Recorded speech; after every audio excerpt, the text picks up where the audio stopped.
welcome to the Red Knights podcast. Today we have Ava / Lou, Graham / Ryder, Omni / Caleb, and Jane / Judge, who is a new person joining the podcast. We will introduce her later. Okay, so it has been 2 weeks since your last job, and it is now March 17th, 2045. In those 2 weeks, the gang war that had flared up is now beginning to simmer down. Some of the larger gangs are still going at it off and on, but at least the violence is on their turf, and it's more sporadic, as opposed to everywhere that isn't corporate controlled. And in the meantime, you all have heard about an upcoming night market. This one was going to feature in personal electronics and cyberware, and that's where we'll start our session at. Could we have gotten any cyberware, during the 2 weeks we had off? What kind did you want? I just wanted the Chiron. What? Chiron, it's the little cyber eye phone thing. What's the price of it? 100. Oh, yeah. Yeah. I think it's only expensive and up that it's hard to get without a night market or a fixer. Okay. But yeah. This night market is set up in an old motel, one of those ones where all the doors are kind of facing outwards. It's 2 stories. It's in an L shape. Out in the front, they've made a makeshift bar. There's even a DJ out there, and a bunch of people are dancing in and around the empty pool. And you got people standing outside hotel rooms trying to attract customers by telling them what they have in stock.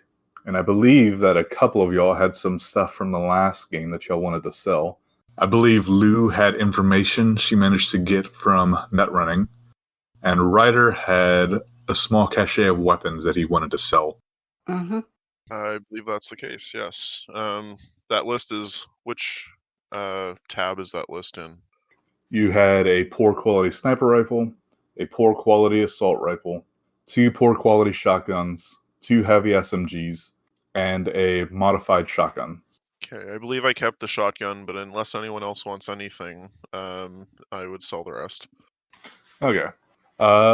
So, first off, how are you carrying all these guns here? Are you going to try and sell them here at this market, or are you going to try and find a buyer before that point? I hadn't really considered that. He'd be carrying them basically in a duffel bag, and he'd probably look to sell them as quickly as possible. He doesn't need to keep them around. Would you like a fixer's help with that sort of thing? Absolutely, I'd like a fixer's help with that sort of thing. Luckily, we know a fixer. Yeah, so there we go. Actually, a couple days after the fact, maybe after I get out of therapy in a week, the duffel's just been chilling in my cargo container. I give Caleb a call. Ryder, how are you now? Oh, hey Caleb, not bad. How about you? Oh, not so bad. What's up? Well, you remember that job with the scavengers we pulled off about a week ago? Sure. Well, I picked up a whole bunch of guns and whatnot. Hoping to unload them. You know how I mean, your way, not my way. Oh yeah. Sure, I'm sure I could help you boot that. There's a night market coming up soon. Oh yeah? Probably find some willing buyers around there. Well, all right, that sounds just fine. Perfect. Meet you there. I sure will. I got another couple things to talk to you about, but I'll talk to you there. Oh sure. And Lou, how would you have tried to sell, or do you know anybody who would be willing to pay for the information, or do you think that would? I imagine I would. Honestly, I might have just probably also reached out to Caleb just to see if he knew a buyer who would be looking for anything like what I found. I imagine he would do kind of the same thing and try to, if there's a night market, that seems like the best place to try to move things, even if it is personal electronics rather than weapons and information. So, always seems like there's shady characters at these. And that's exactly what I am hoping for. Also, Jesse, define personal electronics. This is important for me.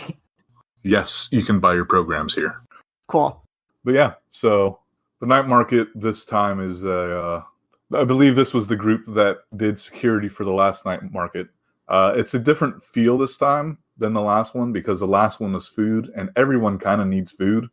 Not everyone needs cyberware and net running gear. Not that there's only net running gear, but I mean, you can get a phone here if you want. yeah, the crowd is certainly much rougher and it seems to be mostly comprised of edge runners and gangers. And security this time is not just some local gang pulling security. It is a private security outfit that are armored up and have assault weapons, assault rifles. So, don't cause trouble. But that's my middle name. First, we will start with Ryder and his duffel bag of guns. All right. Are you going to take Caleb along with you to try and negotiate the best deal for you? Yeah, sure. I'm not much of a talker, so, or rather, I'm not very charismatic. So, I would either meet Caleb there, or I would also offer to give him a ride if he wants. On the back of your bike? Yep. I don't have any pride. So is that a yes? I think that's a yes. I'll get handsy though. Oh, that's just fine. No problem. Just stay above the waist. That's all. Oh, sure, you bet. These accents are great. I love Caleb's Canadian voice. For the viewers, I'm a Canadian doing a Southern accent, and he's a Southerner doing a Canadian accent. I fucking love it. Yeah, it's great. It's fantastic. Just glad it hasn't wandered into Jersey too much, because that's usually where my accents end up. All right, so yeah, Caleb, you know that this isn't necessarily a firearms night market, but like I said, mostly edge runners here. Probably can find some buyers amongst them, if nothing else. Yeah, so we'll kind of make the rounds, see if there's, even if I don't know these people personally, I may know them by reputation or, I'm sure fixers have, coded ways of saying what they really sell in case they get caught or whatever. So just kind of looking around, seeing if anyone is buying the kind of things that we're selling or trading. Roll me a local expert. So it's 7 plus 1d10, and I got a 10. All right. So yeah, you're kind of looking around, looking to see who all that might be interested in getting some guns, who might, or people who just look underarmed in general. And you spot one guy who you've heard of, at least by reputation. He is a white guy, kind of tallish, has slick back hair that's about shoulder length, I believe. He is wearing armor that looks just immaculate, like it's never been hit, never been used in like a dirty situation. He has a gun tucked into his waist belt. It's like chromed. Also looks like it's never been used. Highly polished. You're pretty sure that this is a guy named Ricky who he refurbishes guns. Perfect. And sells them. So he's kind of green as far as runners go, but he's got money, and it's usually pretty good. And as long as you're not buying from him, you're pretty safe. Okay. I guess I will approach him and try to have a little conversation and maybe sell some guns. How do you want these to roll to work out? Do you want to roll and then role play how the dice say the conversation went, or have the conversation and then roll to see how convincing I am? Yeah, we can do the first one, so we can pre-roll and then we'll see how it goes. All right. So let's do. Would you say persuasion? Yeah, let's do persuasion. That is one of my strong points. So I got a 20. Omni the human may not be persuasive, but Caleb the character sounds like he is. Yeah, he's having an off day. He got an 8. I like it when NPCs roll lower than me. Yeah, I bet. So yeah, how do you approach him? So again, I'm not sure how fixers like. I guess if I have seen him before, you said I knew his name, so I would. Yeah, he has a reputation of being kind of a novice tech and also kind of a novice fixer. The only real redeeming quality about him is that he has a lot of money. Well, that is one of the qualities that I'm looking for in someone to buy things from me. So, Ricky, how are you now? Hey, dude. Oh, Caleb. Not sure if you remember me. I don't know. I've seen a lot of people recently. Yeah, sure.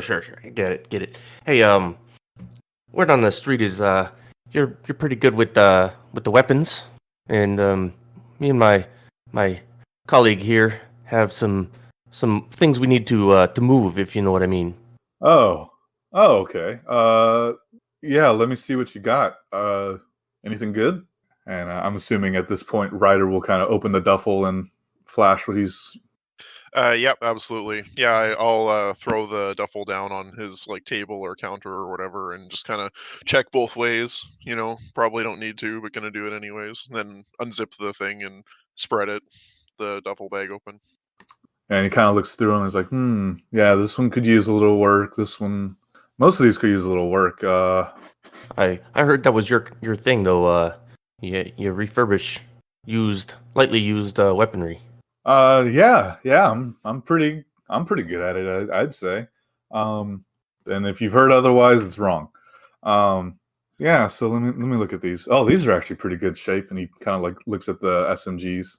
All right, kind of looking at these. How about let's call it 300 eddies for the lot. Yeah. And I don't remember how many there are. Does that seem reasonable? The street price for when you buy weapons of these qualities would be 600 total. Okay. So he's offering, about half the street value. It seems a bit low there, friend. I was thinking more 400. I'm pretty sure there's a guy down the road that I could sell him to, at least for scrap metal, for nearly 300 eddies. All right. Yeah, sure. Yeah, okay, let's do that. I could use some yeah, just put in a good word for me though, yeah? Yeah, you bet, Ricky. All right, cool. Yeah, and then he hands over eddies in cash, and you have your 400 eddies richer with 6 less guns. Pleasure doing business with you, yeah? Yeah, and I'll shake his hand or whatever they do in the future, assuming we ever get done with COVID. We'll do the fixer fist bump. Is that when one of them fist bumps and the other one just catches their fist? Yeah, I grab it and shake his fist. Oh, perfect. Meanwhile, Lou, in the meantime, since Caleb has brought up to you the fact that it might be the best to try and sell that info here, you have heard that there is going to be an information broker here at the night market. Oh, all right. That's good to know. Yeah.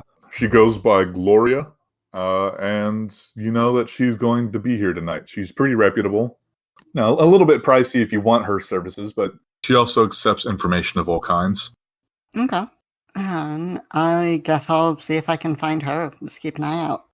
Yeah, so you can walk around looking for her. She is one of the few vendors, merchants, whatever, that doesn't have a crier outside of her door, like trying to get people to come in.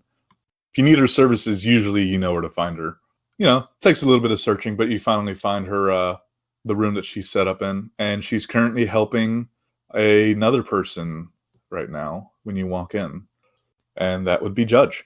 You see a woman, clearly an edge runner, probably a merc of some kind, wearing some older Militech kit, talking to Gloria. She's got a gig. She's trying to talk biz, looking for someone to recruit for something. Okay, good to know. And yeah, so you walk in. Gloria's kind of sees you walk in. She gives you the 1 second hand gesture. Lou will give her a thumbs up. Yeah, and so talking to Judge now, Gloria will ask, so what are you looking for exactly? I get that you're looking for a team. Any special qualities you need? What is the job for? My client wants someone reputable. They want someone who can do this kind of pull through. This is a larger gig than the kind of thing I normally do. So I'm going to need some extra hands on this and need some people who have at least some experience in working local protection, dealing with scavs, gangers, that kind of filth. Well, as it just so happens, and she kind of looks at Lou. Lou, your reputation precedes you. Oh, does it now? Judge sort of pivots on her heel, looks at Lou, and snaps her fingers for a second. Recollection, and points and goes, "Hey, you work for the Pharaohs, yeah?" Yeah. I've done some work for them in the past. Yeah, I've heard of you. Yeah. So, you got a fixer? I want to talk biz. Yeah, I can, I guess, see if I can get him over here. Cool. I'm working as a gopher for my client, so I got to set up the meeting, so I don't have much to share with you now. All right, good to know. But fantastic. Send them over, and we can hammer out some deets and go from there. Gloria looks pleased. She's like, I love when I don't have to do much work. Love when I don't have to pay you. Yeah, well, we'll call this one a freebie for your client. She's done some work, or for your employer. She's done a lot for me in the past. Thanks much, Gloria. So Lou, sorry, I just know you because, well, look, when y'all got rid of those scavengers, you kind of did a pretty good thing for the neighborhood around here, and I had to go poking around and see who did that. Yeah, I sleep easier now without all those explosions going off. Oh, yeah, for real. Anyways, what can I do you for? Well, I am looking to offload some information. Okay. What have you got? I got some fun stuff. I'm just gonna sort of. How would I even like demonstrate stuff? It doesn't matter. I mean, you could always I'm assuming that it'd be pretty easy for Lou to come up with a redacted, encrypted version of the info as like a teaser. Yeah. Let's do that, and I'll see if I can show her that. I got some shipping manifests, some interesting, I don't know, defense files, and some experimental stuff from what looks like a secret biotechnical lab. Ooh, very nice. Yeah, let me look at all this. And she kind of looks through the redacted stuff and is like, okay. Well, yeah, this is some pretty good stuff. Tell you what, I can probably do you 900 eddies for this one, for the set. Yeah? Yeah, good for me. All right, cool. Just send me the unencrypted versions and I'll send you the eddies. Will do. Pleasure doing business with you. Of course. Have fun with Judge. I haven't heard much about her, but her employer is pretty good. Lou will just give a thumbs up and a smile. All right. And I'm gonna just, because I can do this now, just hands-free text Caleb. It's like, so, I have someone who wants to talk to you about a job. Oh, do you now? Sounds good to me. And I assume you send me a location. Mm-hmm. I'll just say we're over by Gloria's tent. I will head that way. So I walk in and see Judge and Gloria and Lou. Yeah. At this point, they've kind of moved to the side so that other clients can talk to Gloria. But yeah. Well, I will walk up and give Lou the "what's up" nod. Am I still with Caleb at this point? Would you have followed him after he got the text from Lou? I'm still his ride as far as I know, so yeah, I wouldn't just abandon him. But if he specifically asked me to leave, I would leave, I guess. I don't think I would. All right, so then it sounds like everyone is here. How are you now? You must be the folks I've been hearing so much about. How you doing? My name's Judge. Pleasure to meet you, Judge. I'm Caleb. This is my associate writer. And Lou, you've already met, I assume? That we have. Mm-hmm. Howdy. So, yeah. So I'll just go straight to biz. I'm here as a go-between. You ever heard of Shield Gardens? You can roll me a local knowledge. Actually, no, it's a pretty low threshold, I'll just tell you. Shield Gardens, is one of a rooftop gardens. They're one of the larger ones in your area. They have a pretty good reputation for being fair in business dealings and also caring about the community that they're around. Oh yeah, real pillars of the community. Yeah. So I'll give you the sort of the Cliff Notes version. I've been working a beat for them past few weeks. They got a bigger job, want me to assemble a team. I don't have the deets. The proprietor of the establishment wants me to bring y'all over, and we can talk it over there. Oh, sounds like we don't have a whole lot of the information, but sounds worth taking a look at. Good stuff. Nova. All right. So I'm sort of done. I don't really have much else I need to do out here at this night market. So when you guys are ready to proceed, just sort of let me know and we can mosey on over. Is this happening right now, or? I hope not. I had some things I was hoping to pick up. Judge, you can set up the meeting with your client. Yeah, I'm gonna step out. I'm gonna step out and queue up my agent and do that. Okay. But no, it does not have to be tonight. That's nice. You all are at not a meat market. You are all at a night market. Last time was a meat market. Yes, last time was a meat market. And now Caleb's hungry. Thanks. So what are y'all planning to get while y'all are here? So I have a question. Would I be able to find... I know this is personal electronics, but considering there are a lot of netrunners frequenting here, would I be able to find a body weight suit? Yeah, you'd be able to find a body weight suit here. Nice. Yeah, there are a few vendors that are specialized in like net running gear. One of them does have a suit that you can buy. Nice. Then I'll see if I can get that. And then I was also seeing if I could find anyone selling black ice so I could pick up a killer. Ooh. Yeah, you can find black ice. Nice. The benefits of coming to a night market. Yep. Anybody else want to pick anything up while they're here? I've already bought all my stuff in the off time. Do you want a listing of what was bought? Sure. Go ahead and list it out for the podcast. Sure. So I bought a tool hand and micro video so I could stream something from my teleoptics to an agent or to somebody else who's at a distance on their agent so they can see what I'm looking at. I also bought a bunch of just kind of miscellaneous gear. All of it was premium, and a sword, which for flavor is a Chinese Jian sword. Very nice. Caleb, was there anything that you went to buy from this night market? I think I'm set. Okay. So I guess we can cut forward to the meeting then, unless anybody else wants to do anything in the meantime. Ryder did have something that he wanted to talk to Caleb about in the meantime. All right. We'll go ahead and do that then.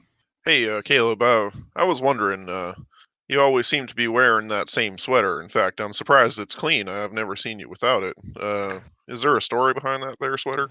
Oh, growing up up north, we do play the best sport ever, hockey, of course. And I actually had a little bit of success in playing some minors. And this was a sweater that my mentor Ariana Murphy was the first woman to ever play in the NHL, and she took me under her wing and showed me the ropes. So I kind of took it as my personal style to always be at least wearing a NHL sweater, and hers in particular if I have it available.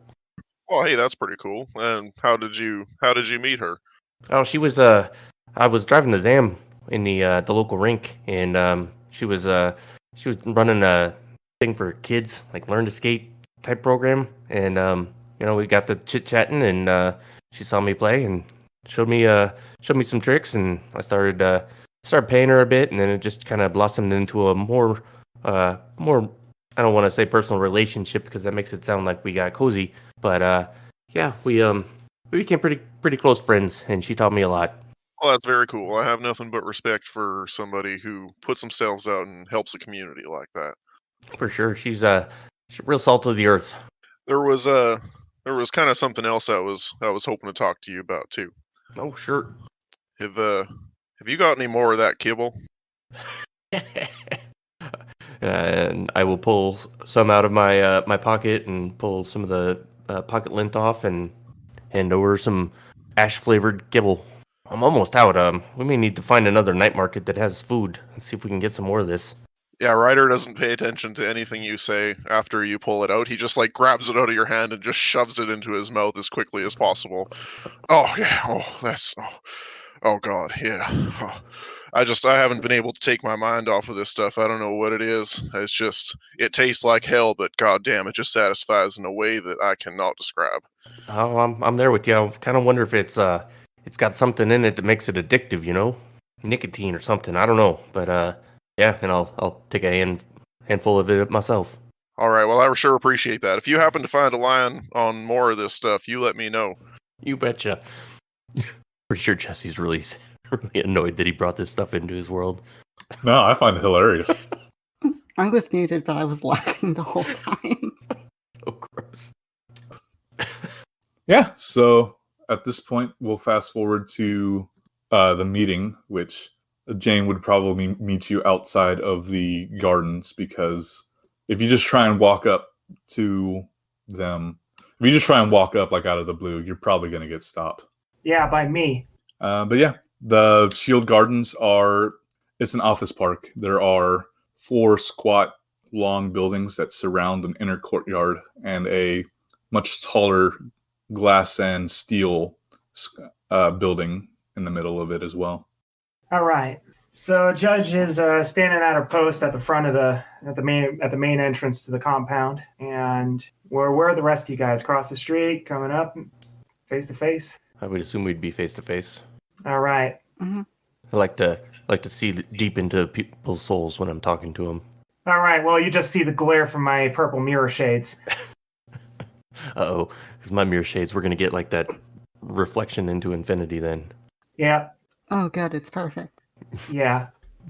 Ryder sees you both wearing mirror shades and slowly pulls his own pair out from his jacket and puts them on. Am I the only one here without mirror shades? Sure looks like it. I feel like I'm being excluded from the club now. Ryder pulls out a second pair of mirror shades and hands them to Lou. Nice. What style are these mirror shades in? Ryder would definitely buy chips, if you know what I'm talking about. Nice. I think Caleb's are like the old like linen style. The little Right. circles? Yeah. Nice. So when you all approach Judge, she's got her arms folded. She's you can't really see what she's doing with her eyes, but she's just pausing for a second, and then after an awkward moment, she says, "All right, you guys are clear. Ready for the meet?" You betcha. Right. So yeah, I lead the others through the main thoroughfare of the office park. Yeah, the office where the meet's happening is in the taller skyscraper. So she leads you past into the courtyard where you see a massive potato garden is basically taking up the entire like inner courtyard garden. There's walk paths through it, but you know, this place is a garden. And goes inside, and she takes you up an actual working elevator, which is kind of rare in these parts of town. Ooh, fancy. Pretty sweet, right? I think Caleb's probably gonna try to push buttons. So if no one slaps his hand away, this is gonna be a long ride. Judge does nothing. Just leans against the wall of the elevator.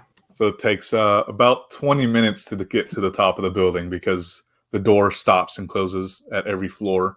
At some of the floors, it opens up and you just see like all the walls have been torn out and it's just hydroponic labs on some of these floors. So more gardens. And finally, you get to the top floor where the meeting is going to happen. Walking inside, Judge will lead you to an office, and there is a black woman sitting at a desk who looks up when y'all walk in. Hey there, found some chooms for the gig. Yes, good. I haven't heard much about you all, but I trust Judge's judgment here. Huh. Ha ha. That's what you pay me at Big Eddie's for. So, here's the job. We ordered a shipment of 5 Rockland Spider cyber chairs. They went missing. We had a GPS tracker on the truck that they were on that also turned off at the same time that our cargo was stolen. What I want you to do is I want you to find out who stole it and how they found out, because these are large cargo items. No one is going to try and steal them unless they knew about them ahead of time, or I suppose also a booster gang with enough capabilities to immediately move 5 large crates would also have tried to steal it, but that's the situation that we're looking at now. Is there any questions? Have we got any leads at all? I have the location that the tracker went dark. Boot, how long ago did the tracker go dark? 2 days ago. Oh, I could have made up some ground during that time. Well, I had to find an outside team for this. Of course. Could have been an inside job that took him in the first place. Yes. So, the pay on this is $2,000 to recover the chairs, with an extra $1,000 if you find out who leaked this information. Must be some fancy chairs. They are very important to our community. Any idea who would have known about this, either coming or going? Well, it's been well known in our community that we're getting some of these, so it's kind of hard to pinpoint exactly who didn't know. However, the exact details of the order are only known to, and she kind of thinks for a second. Well, me and my 2 partners knew. There was we have a receiving guy who was told to expect the chairs. We had security who would have known. All in all, it'll be a lot easier if you can find out who stole the chairs and find out the information from them. Nobody's gone mysteriously missing since these chairs were stolen, has they? Believe me, that was the first thing I looked for. All right, I had to ask just to make sure. You wouldn't happen to have like a picture of the trucks that you were shipping these in, or is it just a standard truck there? It was third party. We hired some nomads to do it. Okay. They do most of our transportation, so I can give you their number or their agent information, and you can ask them which one of their trucks was hijacked. But I don't know exactly what it looked like now. That sounds like a good lead there. Hey, I would say so. Mm-hmm. I leave you all in the hands of Judge, and I have more work to do. So I suppose we should all start doing work. I love work. I could watch it all day. Yes. Sounds good. All right. Guess it's time to Delta. Let's get on out of here. All right. So I guess I brought you in. We could at least walk through how we go through this. Let's I show the others to the elevator. Let's head on down and start hashing out a plan. Does Omni hit all the buttons again? Yeah, do we want to take the long way down again? Oh no, I scratched that itch on the way up. Thanks. You All betcha. right, let's go. Halfway down, he does hit one of the buttons. So, what is y'all's first? What do y'all want to do first? I recommend we go to the last known position of the shipment. Maybe there's some clues there. Give us a lead on the nomads, maybe some other stuff. See if there's any traffic cams that we might be able to see through. Something like that. Sounds like a good idea. All right, let's get to the AO and So, how's everyone getting there? The last known location is a pretty good distance away. It's about 15 miles away from this garden. can I take the bus? Sure. Oh, okay. So the bus can take y'all relatively close. It would drop you off about 2 miles away from this location. There does not seem to be a lot of public transportation that is willing to drop people off in this area, which should be a pretty good indication of how dangerous it can be. Yeah, but I'm a bit of a strap hanger to my gigs. What can I say? What about that guy who gave us a ride last time? That Matthew McConaughey looking filler. Well, combat cabs are always available for dropping off. They are typically up armored, so they're more willing to go in the places that are dangerous. But, if they get shot at, they usually jack up the price a little bit. So did you want to call the Matthew McConaughey lookalike? Well, I can take one, but the rest of you are kind of on your own. I'm sorry about that. Shotgun. Caleb's riding with me this time. Might as well. No one I else is gonna guess. call it. All right. We're gonna get cozy. Ryder lifts up the seat and it reveals like a smuggling compartment, and he's got a helmet in there for his passenger now. It was bought with Lou in mind, so it's an Asia Pop hat, I guess. But yeah, I was gonna let whoever rides the first time describe it if they wanted to. I'm wondering if it fits him. Like I imagine he's got a really big dome, so I don't know how big Lou is. If you bought it with her in mind, it might be too small for Caleb's big old cranium. Not to imply that he's smart by any means. He's just got a big head. Just stick a salad bowl on his head. He'll be fine. Yeah. Look, he's been wearing buckets most of his life playing hockey, so he's not too worried about his head. All right, fair enough. And he tosses the helmet back underneath. And I'll assume that Lou and Judge decide to take the combat cab just for Yeah. the sake of convenience. I suppose so. Yeah, so the same guy pulls up in his combat cab. All right, how's it going, y'all? Going good? Hey, All right. all right, I got an address here. All right. Yeah, let me look at this. Oh, yeah, that's can see why you need a combat cab to go there. That's a pretty rough part of town, but yeah, I'll take you. Outstanding. Yeah, it's a fairly quiet ride for Night City. There's, a few people who yell at you on the way through, but you finally kind of get to this neighborhood, and it's one of those neighborhoods that is a pretty good reminder of the fact that it was about 20 years ago there was a war, basically. There was a war that happened in Night City. The buildings here are basically bombed out and just shells of what they used to be. There's not a lot of foot traffic through here. The road is very rough. And yeah, this is where he dropped you off at. Right? What's the fare? We'll call it 20 eddies. I slipped him 25. Nice. Thank you, ma'am. All right. Well, y'all give me a call whenever y'all want to get out of here. Will do. Will do. And yeah, you are left in this part of town that is eerily quiet except for the occasional gunshot that goes off. Sounds of home. Yeah, but that's normal.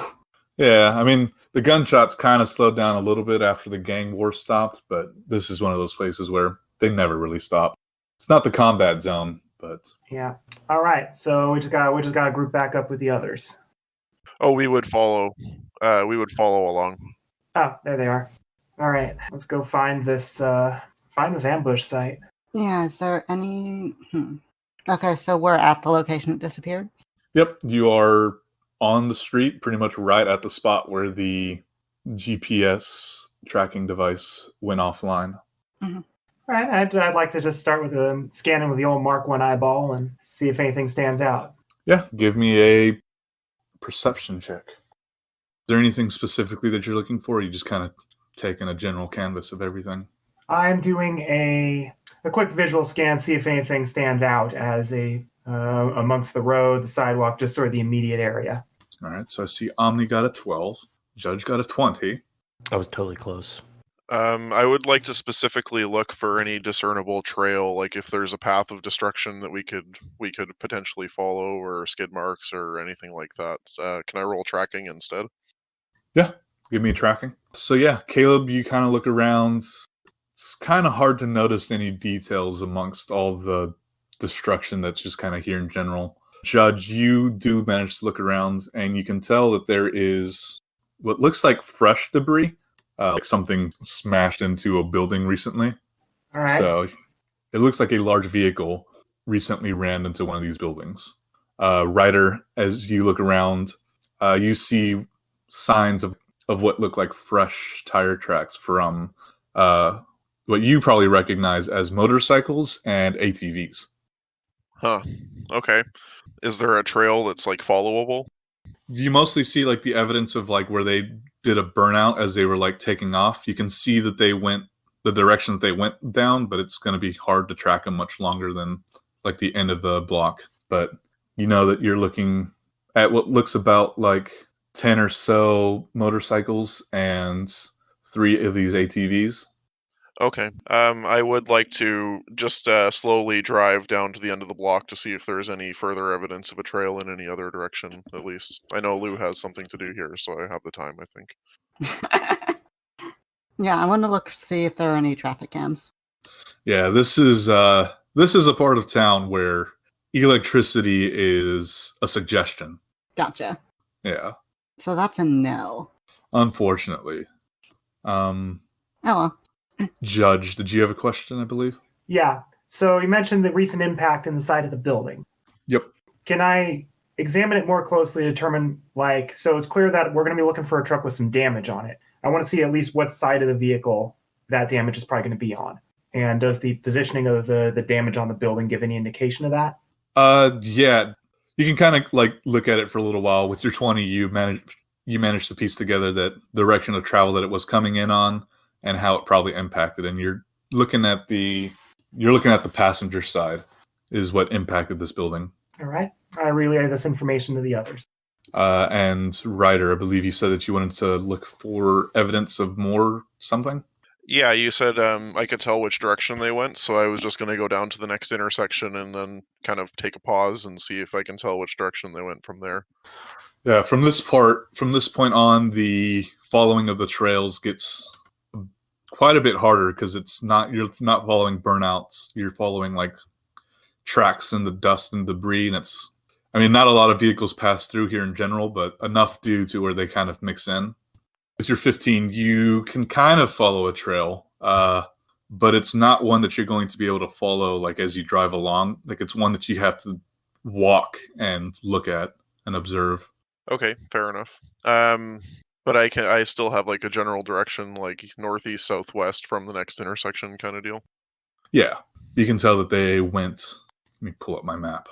This part of town is in the industrial zone, and you can tell that the tire tracks kind of go in a northeasterly direction.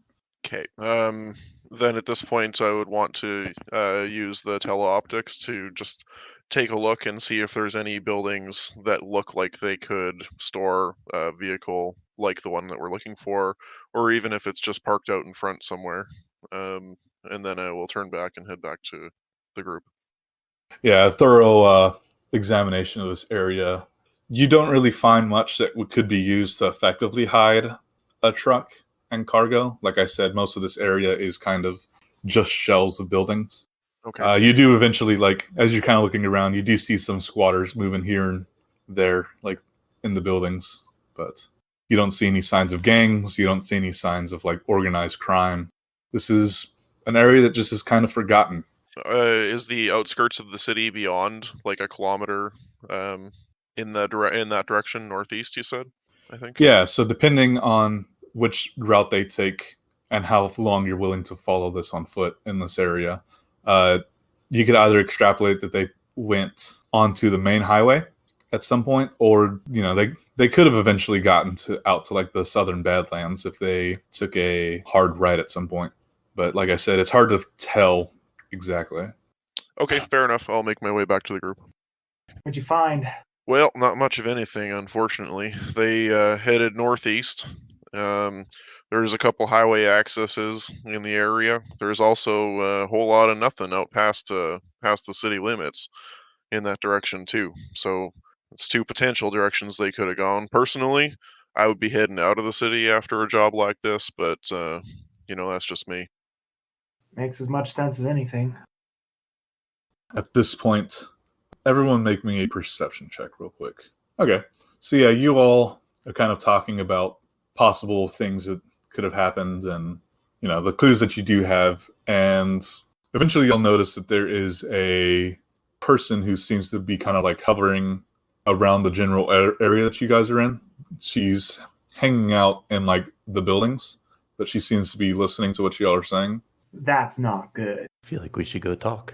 Let's have a chat. Yes, let's. Oh boy. All right, so y'all approach this person then? Do they look homeless? Yes. Super homeless? They look like a squatter, but they seem interested in what y'all are doing. I guess Caleb will go approach them. Hey there, friend. You what you doing out here on the street there, bud? She looks at you and are y'all here looking for y'all are here looking for the truck, right? The one that got stolen? Yeah, we may have some interest in that. Okay. Well, I have some information that would probably be useful for you, but I would really like to eat sometime today. I pull some kibble out of my pocket. That shit's real good. Is it though? It grows on you. It grows on you. Wait, is this some new flavor? I prefer money. Oh, you can't eat money there, bud. No, but I can buy food with it. No, but money can be used to buy many things, including food. I'm just trying to skip the middleman there for you, friend. Well, I'll take the money, and then you can have the information. How about you give us the information, and if it's worth anything, then we'll give you some money. Oh, I know it's worth something because I saw what happened. All right, how much we talking here? 50. I'll pull out a 20. How about we start here, and as you go, we'll keep raising the stakes as you get closer and closer to what we're looking for there. Wow, you're just an asshole. But Yeah. fine. Judge just stays silent and bites her lip. All right. Look, it's either that or we torture. Yeah, no, we're not doing that. I'm just saying, we have options. He is right. We do have options. She gives you both a very dirty look. Anyways, I'm going to pretend I didn't hear that, and she's going to take the 20 out of Caleb's hand. All right, first things first. There was a motorcycle. Well, it was a booster gang that stole the truck. They surrounded the truck and they fired into the cab. The driver jerked off the road, I guess, when he died and crashed into that building that you're standing behind. That Whoa. you're all standing by. Ryder adopts a 1,000-yard stare at the term jerks off the road. Now, for the rest of the money, I can tell you the gang colors. I mean, I think that would be worth it. Okay, we'll pull out another 20. 30. Ryder... Lou will add 10. Oh, okay. All right. Their gang colors were green and yellow, or green and gold. Either way, it looked ugly. And I should know, I see a lot of ugly. And she takes the 30 and she walks away. unless y'all try to stop her. How many were there? About 10 bikes with people on the front and back, and then like three of those four-wheeler things, also with two people on the back, or with two people on each of them. Sounds like a pretty big group there. Yeah, a little bit. We may be outmatched firepower wise, but I guess we don't have to recover it itself. We just need to find out who took it. Well, no, part of it was recovery. We need to Right, recover the chairs, and we need to find out how they knew about the shipment. Yep, 2,000 each for recovering the chairs, and 1,000 to figure out who did it, who done it, or who supplied the info, I suppose. Yeah, like we know gangers took it or whatever, but like that we need to know like how they knew about these chairs. Well, anyone have any idea about the gang colors? I'd like to make a roll for that. Sure, go ahead. I guess this is going to local expert. Yes. I guess that's also an 13. All right. Well, luckily for you, you actually remember a scream sheet that you read not too long ago that talked about a highway shootout that happened involving a truck and several of these same MO people on ATVs and motorcycles wearing green and yellow colors. They were identified as the Torque Nuts gang. What a name. They are a local booster gang, like a medium-sized one. Like they're not like heavy hitters, but you know they do occasionally pull off jobs like this. Was anybody killed? During that other one, the one on the scream sheet, Yeah, during the shootout. Yeah. it's hard to know about random passersby, but it does. Oh wait, yes, several of the Torque Nuts were killed. But no innocent bystanders. There were some accidents. The cargo truck that the Torque Nuts were trying to steal had some heavy firepower, and they might have accidentally also shot at some people. All right. So as it stands right now, I think we're a little out of our depth as far as a threat. I'm well armed and armored, but I'm just one girl, and these people have vehicles, and I have these boots. So Well, in your defense, they're very nice-looking boots. thank you. Were they made for walking? They were made for some Militech scum. That much I know. Well, I guess we should figure out where this Torque Nuts gang is supposedly, well, where they're based. Yeah, they're going to need a place to park and work on those vehicles. Is there any way I could find out, like, where they're based or something? Yeah, I mean, you have a few ways to go about that. How do you want to try? Mm, So I've done a lot of work with some gangs while I was, trying to get them street drugs and that sort of thing. Would I have heard anything about them, the Torque Nuts? Or would I be able to call one of my gang contacts and see if they know anything about them? or would we be able to cyber Google it? Cyber Google is a little unreliable in these parts of town. Is there like a net searching? Yes, that's library search. Yeah, you can make me that check, and Caleb, you can, Sure, I'll see if I can Google them. if you want to give me, let me think. I don't think you would have dealt with them directly. That's fair. But yeah, probably, you never know. Some of your gang contacts might have dealt with them in the past. There is a slightly more aggressive option too. We could try to pull one of these guys in off the street and just ask them direct. I like it.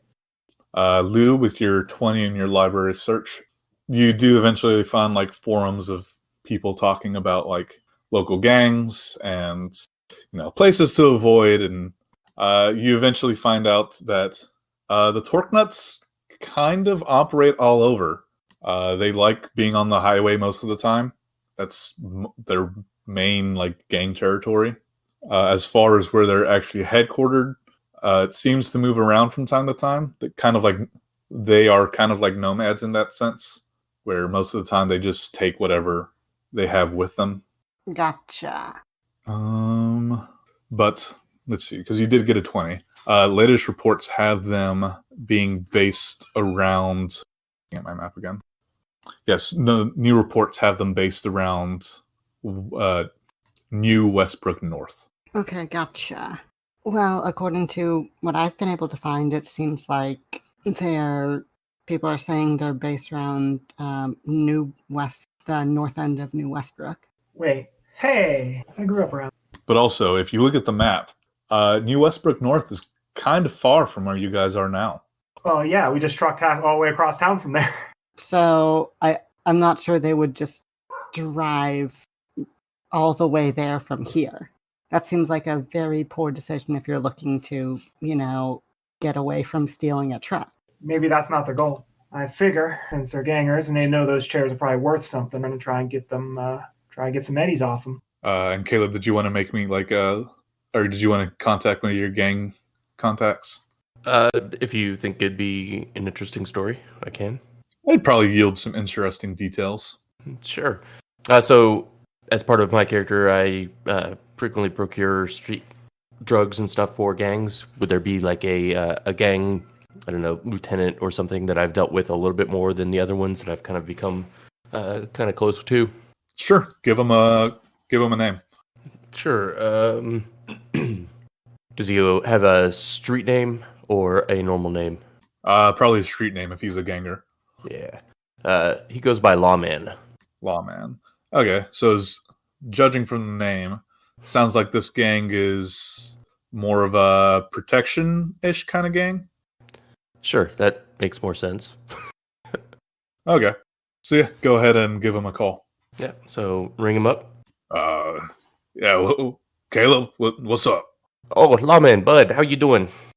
It's all right. It's good. What's up? Hey, Did they have a deal or something? No, I've got a project I'm working on, similar to some of the dealings I've dealt with you, but this one, some other gang is at issue, and I was just kind of wondering if you, being in that sort of line of work, you might be able to point me in the right direction. We're looking for a gang called the Torque Nuts. Oh, them. Yeah. Anything you could, probably make it worth your while if you got some info on them. Yeah, you're looking for information on where they are, or just Sure. about them in general? Yeah, probably the more specific, the better, about where we tend to hang out. Last reports I got about them is they were out of my hair and up in New Westbrook North. New Westbrook. Yeah, but yeah, they caused some trouble around here for us. I will say that they kind of just because they're based out in New Westbrook doesn't mean that they always stick around up there. They're kind of nomadic, so maybe they move somewhere else. Sure, Or maybe they got a job. They'd sometimes do jobs for other people too. Right. That may be enough to get us started. Man, green and gold colors, eh? Yeah, I know. Believe me, that's ugly. Trying to think of anything else I need to ask him. Yeah, you hear anything of any jobs they've been doing recently? Any big moves? I know you said they were out of your hair. Last one I heard about was they were after some pretty boy who was moving something up a highway, and then they got shot at. Aside from that, I haven't heard of any of the jobs, but that doesn't mean they haven't done any. Oh, of course not. Maybe they did some low key, All right, Lawman. Well, hey, next time we meet, I got an extra bit of your product for you. Really appreciate your help there, bud. All right, no problem. And I will let the group know that last he knew they were up in New Westbrook, and I assume we know where that is. Yep, it's up north. Sounds new. Which this is also the same location that Lou has found out that they were most recently operating around. Perfect. That's on the other side of the city from where we are, though, right? Correct. Okay. Well, I got two ideas. One is kind of fast and aggressive, and the other one might take a little bit longer, but is a little bit more low-key. I already mentioned one. We pull one in off the street and just ask them straight up. The other is I can post up out on the highway and just watch for one of them. And if I see one heading south towards New Westbrook, I'll follow his tracks back to wherever he came from. If I see one heading north, leaving Westbrook, I follow him to wherever he's going. Well, way I see it, you got a ride, you can get out there, but can't all go out there together. We can get a cab out to the middle of nowhere. So I figure, I don't know. I mean, I'm not one to typically split a group up, but might be able to find one of these gonks on the streets out here and I have a way with people. I can get some answers. Where were those tire tracks going again? They were heading in a northeasterly direction, which from the industrial zone could very much take them to the highway that then leads up to New Westbrook North. Mm-hmm. Okay. Sounds like it one way or another. We need to take a road trip, though. Eh? Sure seems like it. All right, so is the plan to head to New Westbrook North then? Pitter patter. I guess. Keep a lookout on the way for people wearing gang colors. I mean, we don't really have anywhere else to, any other places to. Yeah, that's our lead for now. Yeah. Well, I will also, as the GM, say that you have recently made contact with a person whose job, Oh yeah, Gloria. yes, perhaps if you pay, you will find more up-to-date information, but That sounds like a lot of work. Yeah, I get you, but I'm rolling in the red pretty bad, right? so at this point, you guys have a couple of options. Y'all can go head up to Westbrook North and poke around, see what you find. Y'all can contact Gloria and maybe get more detailed information about where they are exactly. Or, anything else that y'all come up with as players, I'll try and work with. Would I know how much Gloria would cost? Probably not without asking. Dang. Okay. I think we should probably get some boots on the ground and head up there to at least get a look-see. Yeah. I like the idea of getting my hands on one of these gangers. Oh boy. What? Nothing. So are y'all going with doing surveillance and trying to catch one of these guys on the street? Yeah, but first we need to establish where we're actually doing that. Do we head back up to New Westbrook? Do we stay here? I don't think staying here would do us much good, so Me neither. let's head on out. Yeah, let me call up the cab again. As always, I can take one. Call it. I guess I'll be in the car then. I guess you're riding with me, Caleb. All right. All right, I pull out the helmet that I bought and hand it to Lou if she wants to wear it. Hell yeah. All right. Yeah, so you guys, you all eventually end up in New Westbrook North. Is your plan to just drive around? Is it to stake out a specific location? What do? I think just driving around in a combat cab would get expensive real fast. Yeah. So I imagine we would find a corner cafe or something to hole up in. Yeah. I'm with Caleb on that. Okay. Do a little people watching. Is everyone hanging out here at this corner cafe, or y'all going in shifts? How's it going? Well, if it's all right with the rest of you, I think I might just take a cruise around the streets, see what I can see. I'll send a signal from my eyes to your agent so you can see what I'm looking at. But who knows? We might get lucky. I might see something. I'm not going to try and engage her or anything. I'll come back if I do find anything interesting. All right. All right, so yeah, you're driving around, and takes the better part of a day. It takes about 8 hours before you finally actually see one of these people driving around, Ryder. All right. Is it obvious where they're going or what they're doing, or is there anything that I can tell just by looking at this person? It looks like they are on the way to somewhere. They are by themselves. It is one person on a bike. Okay. I suppose I will just follow them at a distance, like at a 200-yard distance, and I'll just make the same corners they make, keep an eye on them, see if they go anywhere specific. Okay, give me you're trying to not draw attention to yourself as well, correct? Yeah, I'm trying to be inconspicuous, but I'm not exactly trying to hide. I'm trying to hide in plain sight, if that makes sense. Give me a driving test to see how well you manage to tell him without being noticed. 21 is pretty good, but I have a +4 from Moto on that as well. Okay, so 25 then? Correct. Oh yeah, no, it's easy to tell this guy without being noticed. You weave in and out of traffic and, do the thing where you kind of blade behind cars sometimes, just enough to where you can still see him, but he probably won't see you.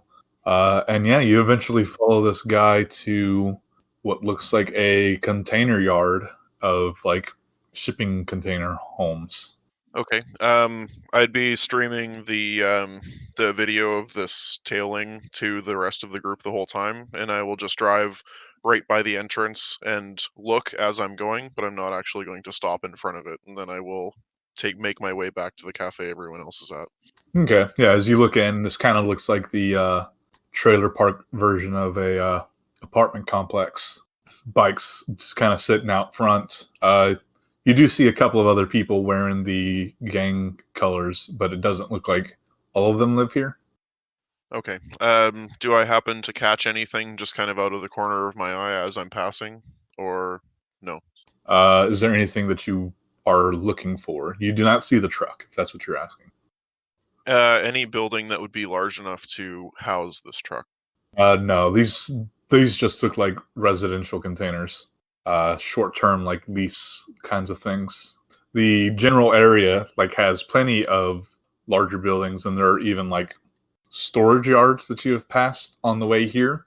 But as far as like directly in the spot where these people are, you do not see signs of the truck or where it could be stored. Okay, I'll still make my way back to the rest of the group at this point. So you have a location of where presumably some of these gang members are staying. Mm-hmm. All right, so you all saw what I saw. We got somewhere where we could potentially grab one of these guys if we really wanted to. I don't think we should do it in that complex, but we could probably grab one on their way in or their way out a couple blocks away, something like that. Yeah, it doesn't. We could also just comb the area, do it the old-fashioned way. I mean, you guys are certainly free to grab someone if you'd like, especially now that we know where some of them are staying. Judge, Caleb, what do you think? So we're still at the cafe waiting for word on what's going on, yeah? Well, you've been told where some of them are. All right. Also, you've been sitting in this cafe for like 8 hours. Oh, goodness. So the waitress is probably going to want a good tip. All right. That's fine. She's got to earn it. Has she given us good service? You've sat in her booth for 8 hours. That wasn't the question. Is she good at her job? I'll slip a 20 and get out. She's been side-eyeing you for like the past 6 hours. So, Oh, so she's coming on to me? Goodness. Oh, boy. not that kind of side-eye. Oh, okay. Yes, of course I will give her a adequate tip. Mm-hmm. Like I said, I slip 20 eddies and walk out. Okay. So y'all have a location. What is plan? Well, first I'm going to have a smoke. I've been itching, so I pull out one of my shitty, cheap cigarillos from one of my pockets on my carrier vest. Light that shit up. Don't know what flavor it is, though. Is it kibble flavored? It might be kibble flavored. Let's find out, GM. What is it? It is a snozberry flavored. Mmm. Snozberries taste like snozberries. Yeah, kind of. It's sort of faint. Yeah, it's pretty faint. It smells a lot like a snozberry, or at least what Continental Brands has called snozberry flavor. At this point, does anyone even know if snozberries are real? I don't Or think not. that's totally made up. I don't know. Maybe they engineered some. You don't know. I don't. You are correct. It's like blue raspberry Not a thing. or a Gatorade blue. What flavor is that? Doesn't matter. It's blue. Okay. So we got a lead on this location. Guess we can go say hello. How far away is it from? It's about a mile away from where y'all are, but this is a safer-ish. You could probably walk there without being harassed. I can walk a mile. Sounds like a humble brag. I can walk a mile. So if everybody else in the cafe team is cool with it, I figure we can start our walk. Sounds like a plan. Mm-hmm. It's good to get out and stretch your legs. Absolutely. Especially after 8 hours of waiting in a cafe. Still can't believe we just sat there that long. Yeah, why didn't any of you guys even order anything? I mean, I'm broke, but like, what's your excuse? Oh, Caleb went through like 12 pots of coffee. 12 whole ass pots of coffee. Yep. 8 hours, that's a long time. After a while, they just started giving you the burnt pots. Yep, that's fair. You know, he likes things that are burnt.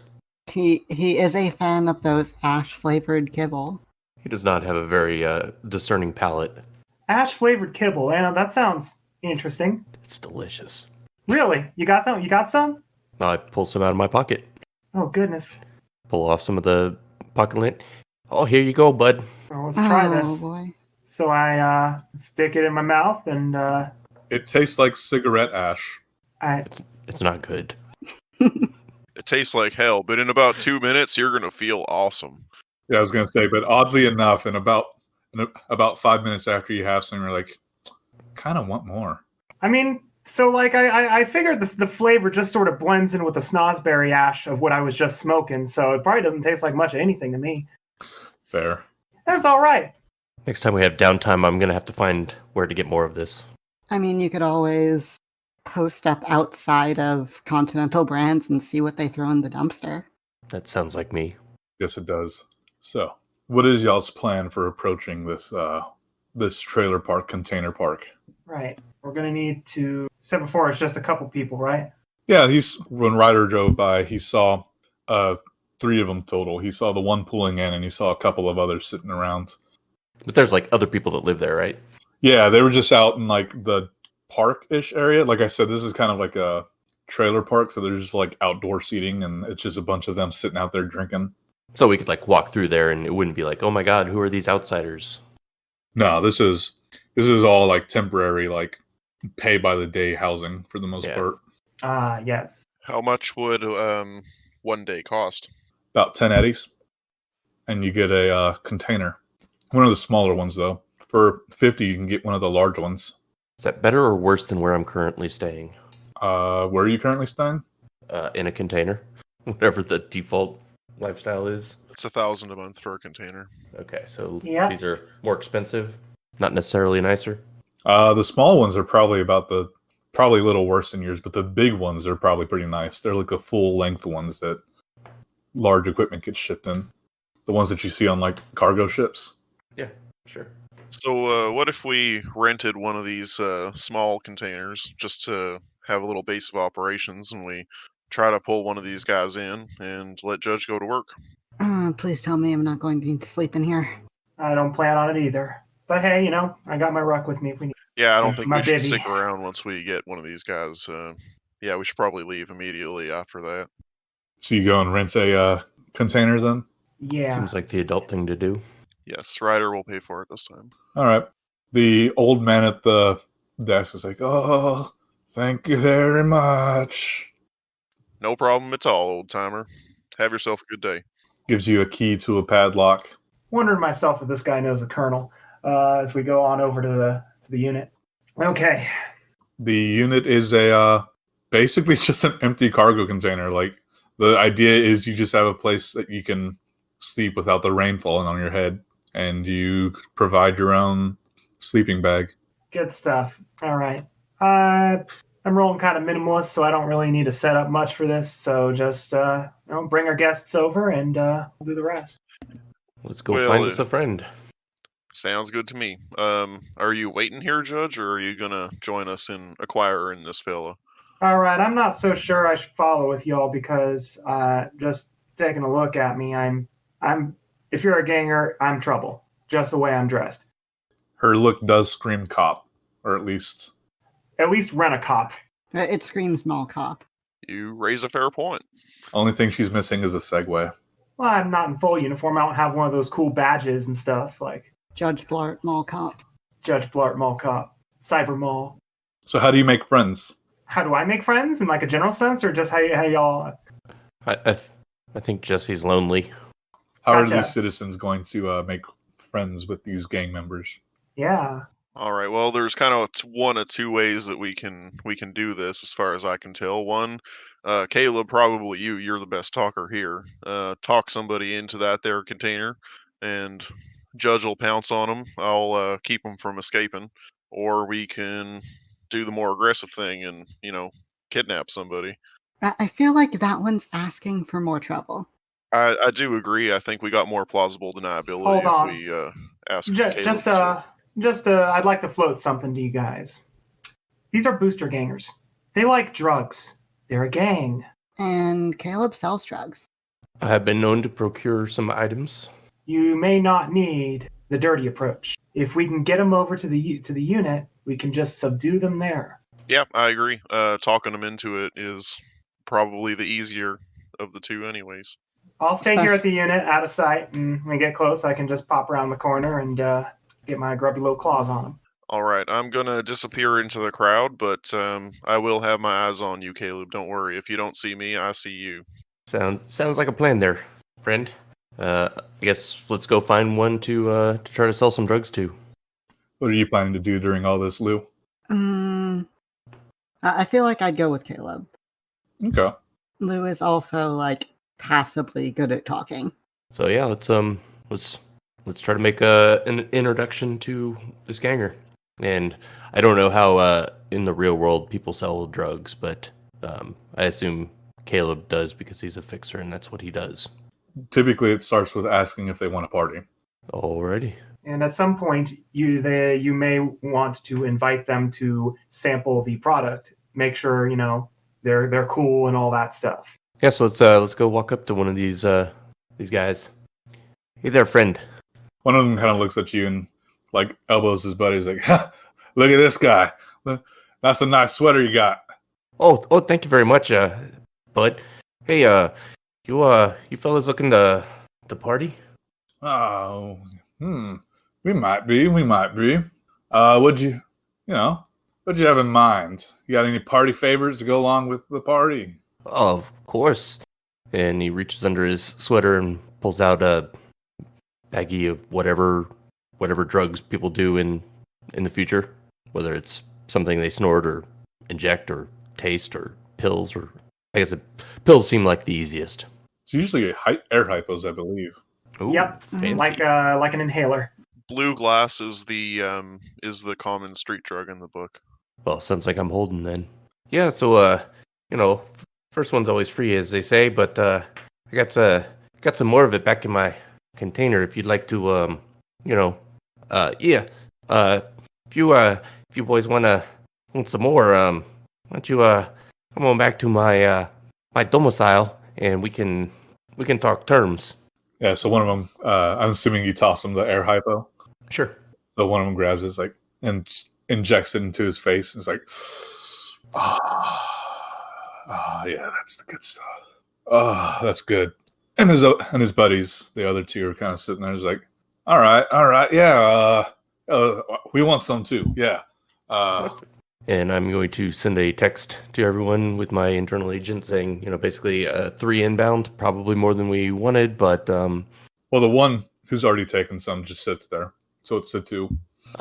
Yeah, he's happy. This is the good stuff. His head is kind of like lolling on his head as he just sits at this like cheap plastic picnic bench. Yep. And make small talk on the way there. How long you fellas lived here? What's the best restaurant? I'm new to the area, that sort of thing. We ain't around. Well, we don't stick around a place too long, man.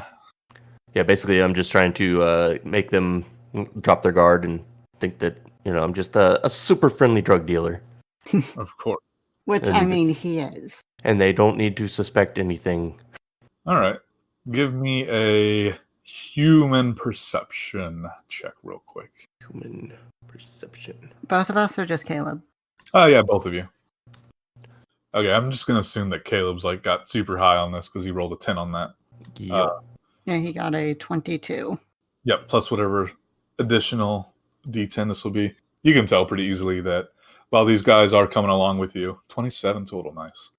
And, they're being friendly enough. This is still Night City, and they aren't completely off their guard. They're probably just being nice so that they can maybe ask for a discount. But they aren't on edge, expecting an ambush, but they aren't just completely guard down either. That's fair. Yeah, fair. In an attempt to draw one of these guys off, Ryder walks, pretending to be drunk, right into whichever one is following behind the other, and is like, "Hey, where are you? Watch where you're walking, you dick!" And yeah, he kind of tries to shove you off of him, and it's like, the fuck, man, just pass on, get out of here. And Ryder shoves him back. The other booster ganger kind of turns around and is like, well, you can't handle a drunk guy? Come on, deal with his ass. Join me afterwards. And he keeps going with Caleb. And he pushes you back and then tries to punch. Ryder will dodge that, probably. Make me a dodge test real quick. See if you get punched in the face or not. Yeah, now this guy's goes wide with a haymaker, and it's pretty easy to dodge underneath him. You piece of... Get out of here, man, before I do some real damage. All right, calm down. Whatever you say, man. I guess I'll just go and see your mother. This just turns into like a... Now, Ryder turns and starts to walk away now. He starts chasing after you. Are you gonna like run to keep him chasing you? I will walk as far as I can before he reaches me, at which point I will start to actually run away. All right, yeah. You lead him away a pretty good distance, and he loses track of his buddy. So, okay, once we're separated, I will try to escape or hide or whatever, so I can make my way back to the container. All right, yeah. Give me a sneaking test. Oh yeah, you definitely sneak away from him with a 22. Caleb, you managed to lead this one booster ganger on his own, all on his lonesome, back to this container. To my completely empty, very inviting container with one judge waiting. Mm-hmm. I imagine this is going to be more executioner than judge or jury, but we'll let that play out. Or maybe she happens to have some siblings named Jury and Executioner. Could be. Maybe not. You'll probably find out at some point. All right, they're getting nice and close. Yeah, you hear Caleb opening the door up to the shipping container. It's one of those ones where it's got like the double handles. I'm going to move to grab this gonk the moment I can, and I'm going to slam him against the wall. All right, make me an unarmed check. What are Lou and Caleb doing as this happens? Are you going to try and assist, or are you just going to watch? I imagine I would be first through the door with him, so I would try to assist, and hopefully Lou would close the door. Yeah, Lou's gonna try and close the door, just close the door so no one sees what's going on. All right, cool. Inside we have Judge and Caleb trying to subdue this one guy. So Judge, go ahead and give me the first unarmed check. One moment, did you say unarmed or brawling? Sorry, yes, brawling. I'm still stuck from Shadowrun. 12. You actually roll another d10 and then you subtract it because you got a 1 crit. Oh, I got a crit? Crit fail. Or, yeah. So what do I do? Roll another d10 and then you subtract your result from your roll. It'll be 12 minus 1d10. That's amazing. So 12 minus 1? Yeah, so an 11. Yeah, so Judge goes to grab this guy, and like I said, he was kind of expecting something, so he was kind of on guard somewhat, so he's not too surprised when all of a sudden someone tries to grab him. But there are two people here, and so Caleb manages to sock him in the face. Were you trying to grab him, or were you trying to... I want to get this guy up against the wall. I want him off his back foot. I want him disarmed. And Caleb, what are you trying to do? Are you just trying to punch him, or are you trying to grab hold of him?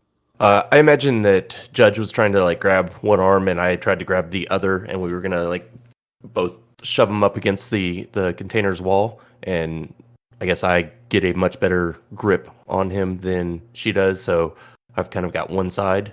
All right. I'm gonna slip back and start talking. He still is somewhat mobile. You're gonna have to do a little bit more to get him contained. Whenever Ryder gets back, he's just going to lean up against the door, but not go in.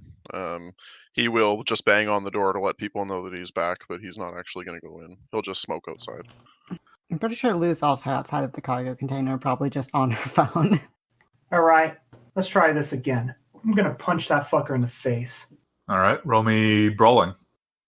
12 again. Another crit fail, too. Jeez. Not having a good time of it. Goodness. 0 again.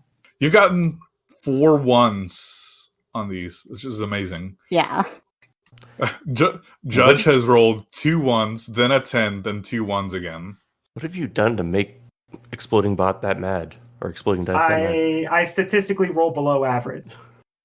Oh, that's me in red hand. So, yeah, hang on. Guess my fist goes straight into the side of the container. Yeah, you try and punch this person, and they still can move around because Omni's only got one hand on them so far. Is unarmed ROF 2? Oh, yes, it is. Brawl is ROF of 2, so you can make 2 attacks, Judge. Oh, right. All right, let's do a follow-up. I'll roll again. This is another one, Crit I fail, swear. Crit fail. It's important to always root against your teammates. If it's another one, I will lose it. All right, I'll just add one to that. All right, 17 this time. Oh yeah, so you punch him real good in the face this time. Okay. Can I perform another action? Reassert my grip on him? Yeah, you can thematically have punched him and then actually just make this a mechanical grab. So Okay. the two of you have a grab on him now, Good. and he is grappled, I suppose, and cannot move. All right.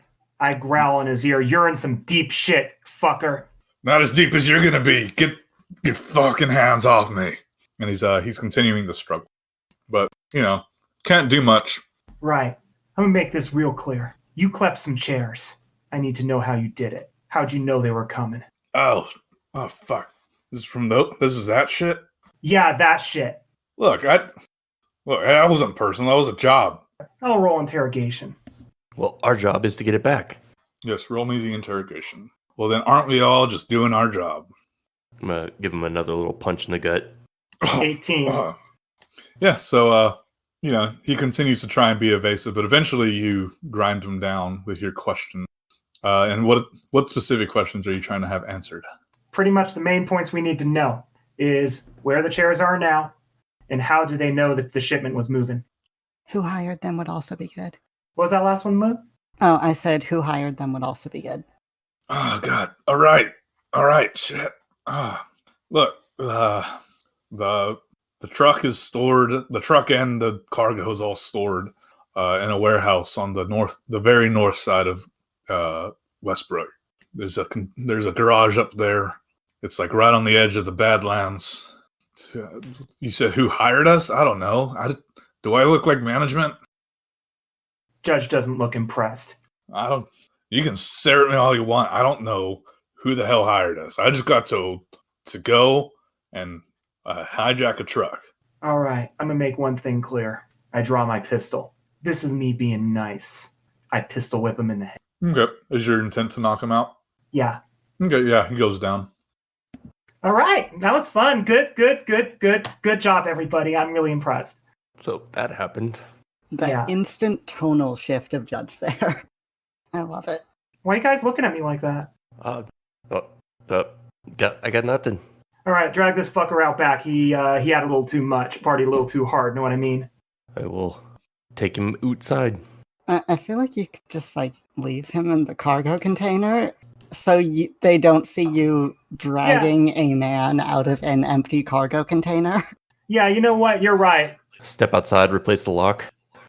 Yeah, these locks are the ones that basically just padlocks that go on the container door. All right. You got a spare air hypo I can just leave with the fucker? I'm sure I do. All right, I'll just plant that on him, and we can just go about our business. To that point, actually, I think we should give him a shot just in case, just to, scramble his memory just a little bit. We don't necessarily want this to blow back on us 20 minutes from now. Yeah, no, that would be a bad idea. You are you know what? Good idea. Yeah, let's give him that dose we promised him. You administer drugs to an unconscious man. You say that like it's a bad thing. I'm just saying the facts as they are. You sound judgy, is what I'm saying. I'm Hey. the GM. I have to judge everything. Hey, Is the second shot going to kill him, Caleb? I'm not a doctor, eh? Well, this is the first shot that this guy would have gotten. Yeah. Yeah, the other guy's just still sitting on the bench. Oh, I know. I just, I think we might want to give him a second one just for security. If he was down for the next 8 hours, it wouldn't really be that bad, would it? I mean that stuff isn't free there, friend. I mean, I guess if you're buying it, he could do that. does he have some eddies in his pocket? Maybe he can Now we're talking. authorize the transaction. No, we are drugging and robbing an unconscious man. There's a reason I didn't roll a lawman. Okay, bold of you to assume a lawman would not do this. Fair. You're right. I'm a solo. I have higher standards. So you said y'all are robbing him? Yeah, actually, what does he have on him?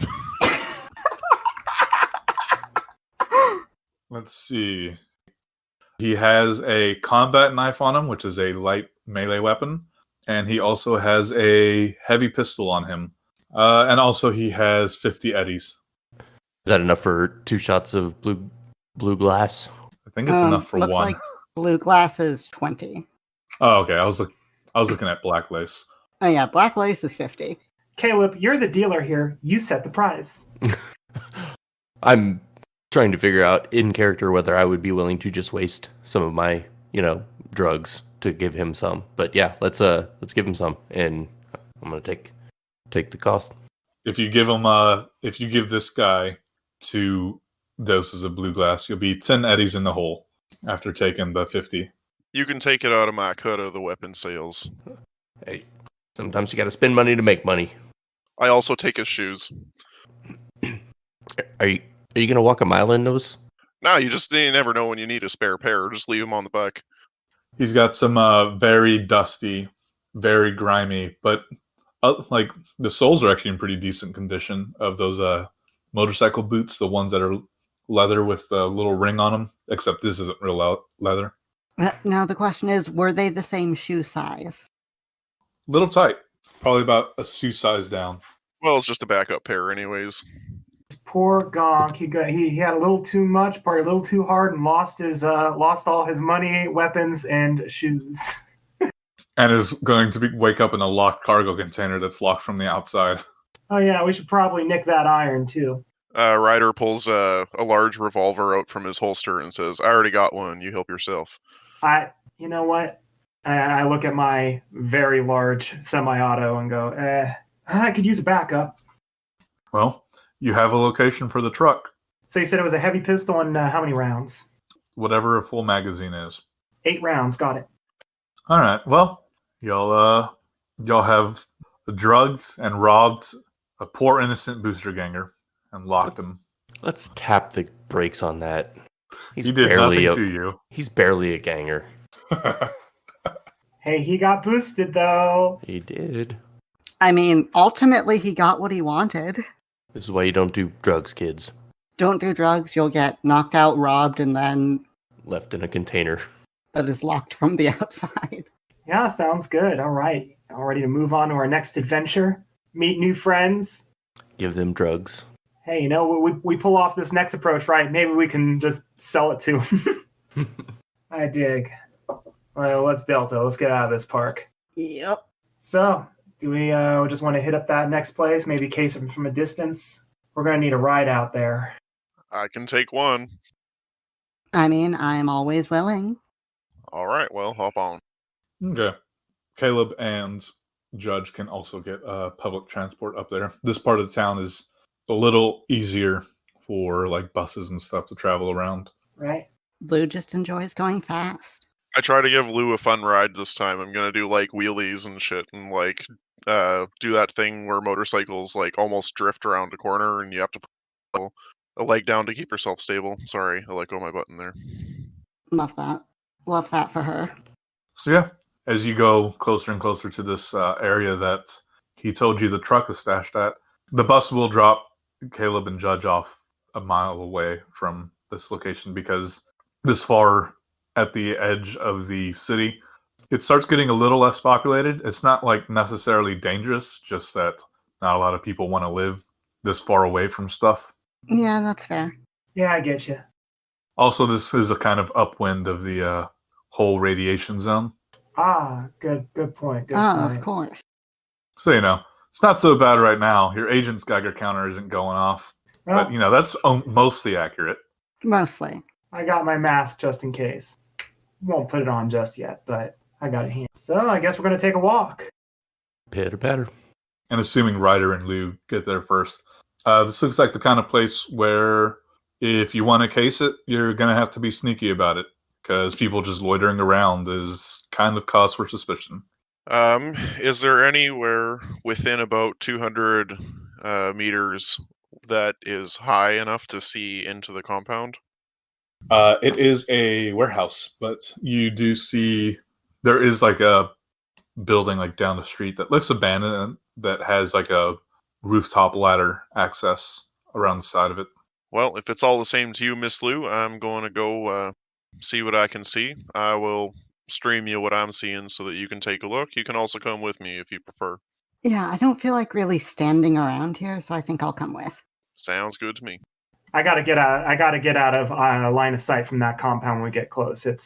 I am a walking red flag, or I guess in their case, a blue flag. They see me strolling up in my tack gear and assault rifle and shit, and those gangers are probably going to immediately. You will be shot. Well, I'll shoot back, but that's the point. We're going to go hot if I get too close. Mm-hmm. I'll text Judge and Caleb to let them know where we're hiding. Let them know the stakeout point. Okay. Yes. I'm going to roll up to the RV and meet y'all there. So yeah, there's a warehouse down the street from y'all. Depending on how long y'all watch, you will see gangers come and go. There's the big sliding doors that lead into the warehouse. There's also a man door that people go in and out of. They park their bikes out front. Is there a fence around the warehouse with a gate? Nope, it's just like I guess it looks more like a hangar almost. Similar thing where it's just one big, large contained building. No fence around it. So if you wanted to go around the back, you could easily do so. How many bikes are parked out front? The number ranges anywhere from 10 to 15. Well, that's fun. So by my count, there could be as many as 30 guys in there. If like when they pulled the job, they're riding 2 up. They tend to not do that when they're not on a job. Like everyone that you've seen arrives just on top of their own bike. Likely 15, maybe more. 10 guys. Still too much for us to take on in a head-on fight. Well, how long do y'all plan to stake out? What time of day is it right now? We'll say that y'all did the interrogation like evening time. So it's dark out now. Yes. Okay. I mean, I'm willing to watch for as long as you guys want. I did this kind of stuff with my pack for quite some time, and we usually would watch for about 24 hours before we would do anything. Makes sense. I just want to make sure. My only concern is don't want to lose those chairs again. That's completely understandable. Yeah, that's my concern too. So they're gangers, so they probably don't keep regular hours, but at some point they gotta sleep. Guess we can find out if we watch them for a bit. I'm gonna eat a food stick. How far are we from the hangar? You are down the block, so you're about... Ryder wanted a place that was about 200 yards away, so we'll say it's about 200 yards away. Okay. These guys equipped, like, when I see people come in and out, what are they carrying? When they come to and from, it looks like they're just wearing like pistols for the most part. A few of them have SMGs, but not most of them. It's not like somebody walks out and they're just completely strapped and they come out to have a smoke and they just go back in with their like machine gun or something. Yeah. If you had to guess, based on your experience as a nomad, these guys probably only really kit up and bring out the heavy firepower when they're getting ready to go do something. Because otherwise, dumbass McGee might get robbed and he loses his assault weapon, like y'all just did to what's his name. Pretty much. So heavy firepower is the gang's, and it only comes out when the gang has work. Okay. So what do y'all think? Do you want me to stake this place out for a while and reconvene tomorrow, or you want to try and make an attempt now? Right, I'm just thinking this through right now. So we got something like however many gonks in there. They're carrying light weapons, maybe not even that much armor. But if we set off the alarm, they're probably going to run for those guns ASAP. So, I don't know, like I said, I think we're under at least some time pressure. That's an unknown. Don't know how long they plan to sit on those chairs, but I don't think they got much use for them themselves. Sit on the chairs. Isn't that what chairs are for?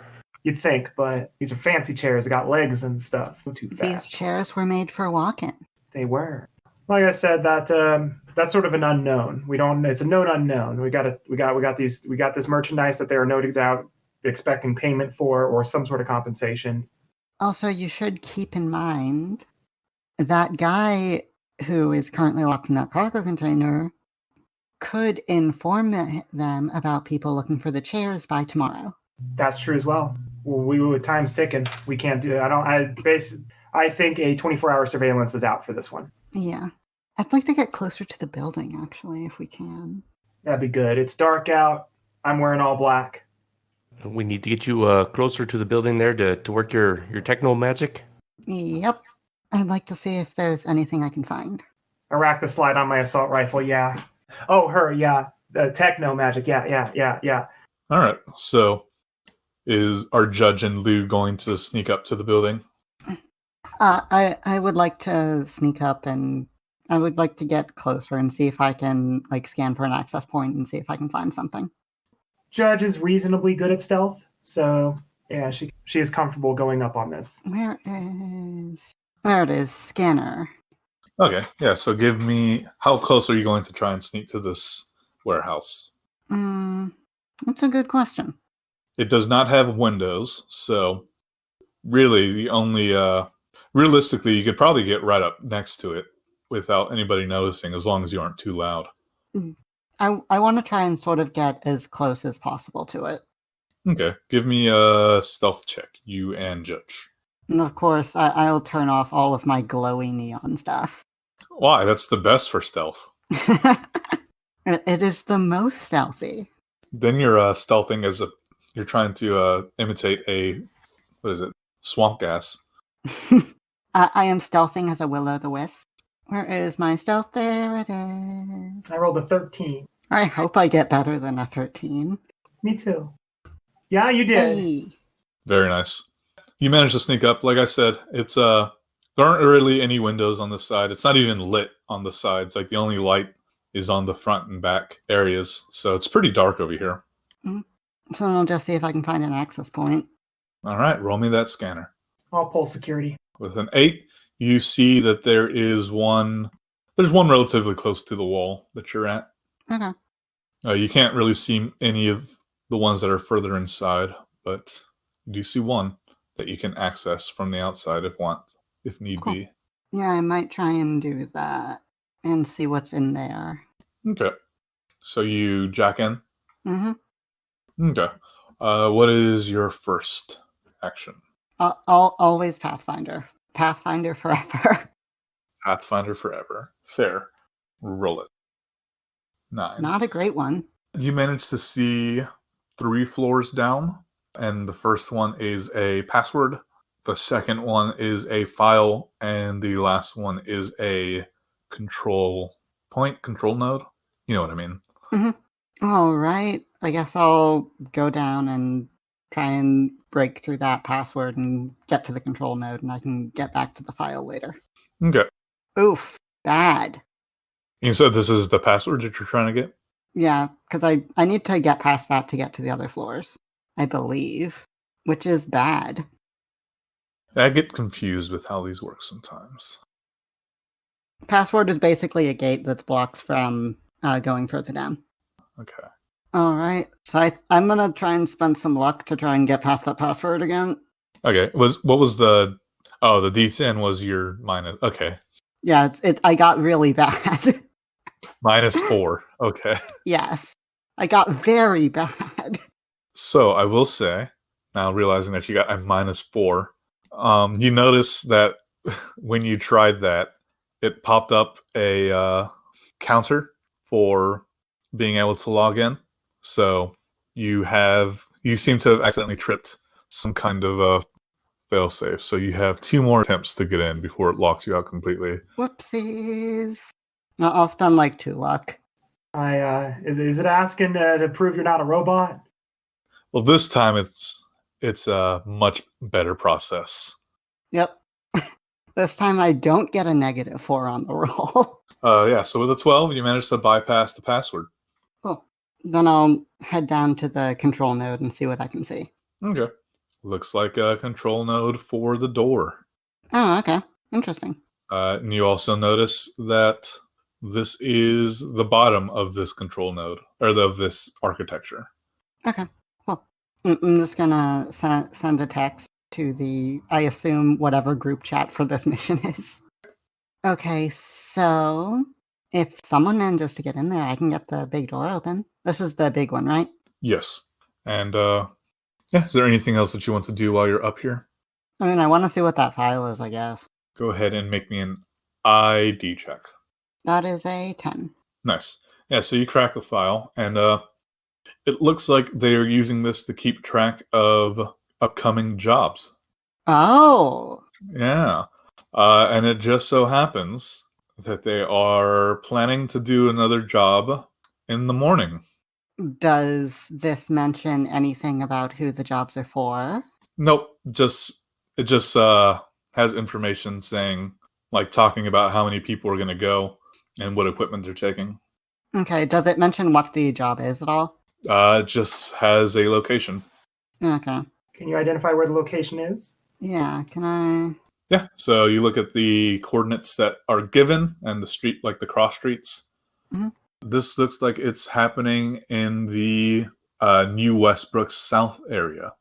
Mm-hmm. So, it's not too far, but it is far enough away to where they won't be here. Yeah. Roughly how long... Yeah. Yeah. So, If you're asking when, it looks like it'll happen in about 5 hours. Like they're heading out in about 5 hours. Okay. That's very good to know. Very. So I'll copy that and send it to everyone as well. So in about 5 hours, they're not going to be here. Or at least they're going out on another job, so they'll be less likely to be here. Preem. Think I got an idea, but I doubt I'm the only one with. Is the idea wait 5 hours and then come back? Yep. Is your plan just crazy enough it might work? I hope it's not crazy. I was thinking, I got my sleeping bag. I don't know about you guys, but we got our Overwatch position. We could just sit tight and take a nap. Any mention on if the truck is still in there? The file that Lou retrieved does not mention that. Like I said, it just mentions time, place, and equipment and people that are, like, how many people are going. Okay, can I ask what equipment they're bringing though? It says that they are bringing 6 assault rifles, 8 heavy SMGs, the crossbow, and 6 of the motorcycles and 2 of the 4-wheelers. Okay, cool. So that's going to be, what, 12, 16 people who won't be here at least? Yep. Did you happen to get a floor plan or video layout? Nope. All I got is this, and if you want, I could open the big door, but I don't think that's a good idea right now. No, I agree. I was just hoping for another goop situation. Nope, unfortunately. Well, I'll be honest though, I was really hoping for another goop situation. Perhaps another console inside will have some. Perhaps another console will let me flood the warehouse with goop again. Somewhere in there is a console for the fire system to just fill the thing full of foam. well, we might as well discuss a plan of attack anyway. So when these guys leave, are we going in immediately, waiting a little bit, going in through the side, right through the front, guns blazing, stealthy? I mean, we could just walk in the front door, sounds like. I mean, I imagine people will still be here. Also, can I just assume we've made it back to our Overwatch point at this point? Yeah. Well, here's my thinking. We can approach, sneak up on them. They're probably, it's a walled compound, yeah? I mean, it's a hangar. Yeah, it's basically just like a hangar. Okay, so figure if we open that door abruptly, it's probably going to distract them for a moment. That could probably be enough time to shoot them in the back, flatline those gonks, move in, clear the building, then do what we need to do. I like you, Judge. I like you a lot. I aim to please. Alright, so we could do that. Unfortunately, I wasn't able to access anything else. But at the very least, we know I can open the door. Here's hoping that's enough. Well, when we get inside, I might be able to find more, but that being said, unfortunately, that's not really the job right now. I can go dig around in things at some other time.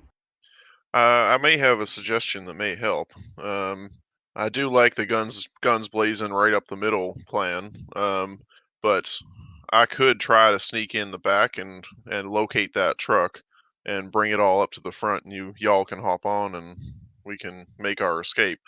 My only concern with staying here too long is that they may call for backup reinforcements. I think we should try to skedaddle as quickly as possible. Yeah, definitely. Yeah, maybe approaching the back entrance would be better. Then we can just... Well, my hope is that you creating a ruckus up at the front will clear out the back, and I will have just a easy course into the truck.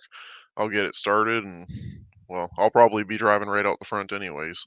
So just one thing I want to put out there is when we see them leave, we've got to start counting. And however much time that we wait between their departure and when we get started, that's their response time. Makes sense to me. How long do we want to give them? I mean, how long does it take to get to that location? About 10 minutes, if you're on a motorcycle. Yeah. So So I'd say give them like 10 minutes. They'll probably be working the job for a bit. Unless they get notice from their warehouse that it's under attack. They may cut their job short, but that still gives us 10 minutes to get in and out. Yeah, but by then they'll still be possibly in a gunfight, so. Yeah, they'll be busy. They may be exchanging fire. They may get wounded. They may have to deal with wounded people and things like that. Tougher for them if we wait till they're busy. So what do you think? We give them 15 minutes? Sounds good to me. We should not need, if this goes as planned, we should not need 5 minutes, let alone 15. But buffer time is buffer time, and I'm not going to sneeze at that. Okay, next point. What's our exfil? How are we getting out of here? In the truck? Truck's plan A. I mean, it was a Nomad vehicle, should be armored. Should be. I should be able to get it started, no problem. It's about the only tech I'm good with is vehicles. Okay. And a lot of shoulds, though. I never like to go into ops this cold, this cold on the knowledge, but gigs are gigs. Don't really have much choice. Girls got to eat. Yep. Caleb pulls some kibble out and takes a bite. Hey, Caleb, you got any spare? I'm about out, but yeah, there you go. Oh, thanks, man. I really appreciate it. It's just like a scratch there, or an itch that you just can't scratch. I don't know what else to say about it. Upon hearing that, Judge feels the familiar taste of ashy kibble on the back of her tongue. Oh goodness! Don't tell me I got the taste for that stuff.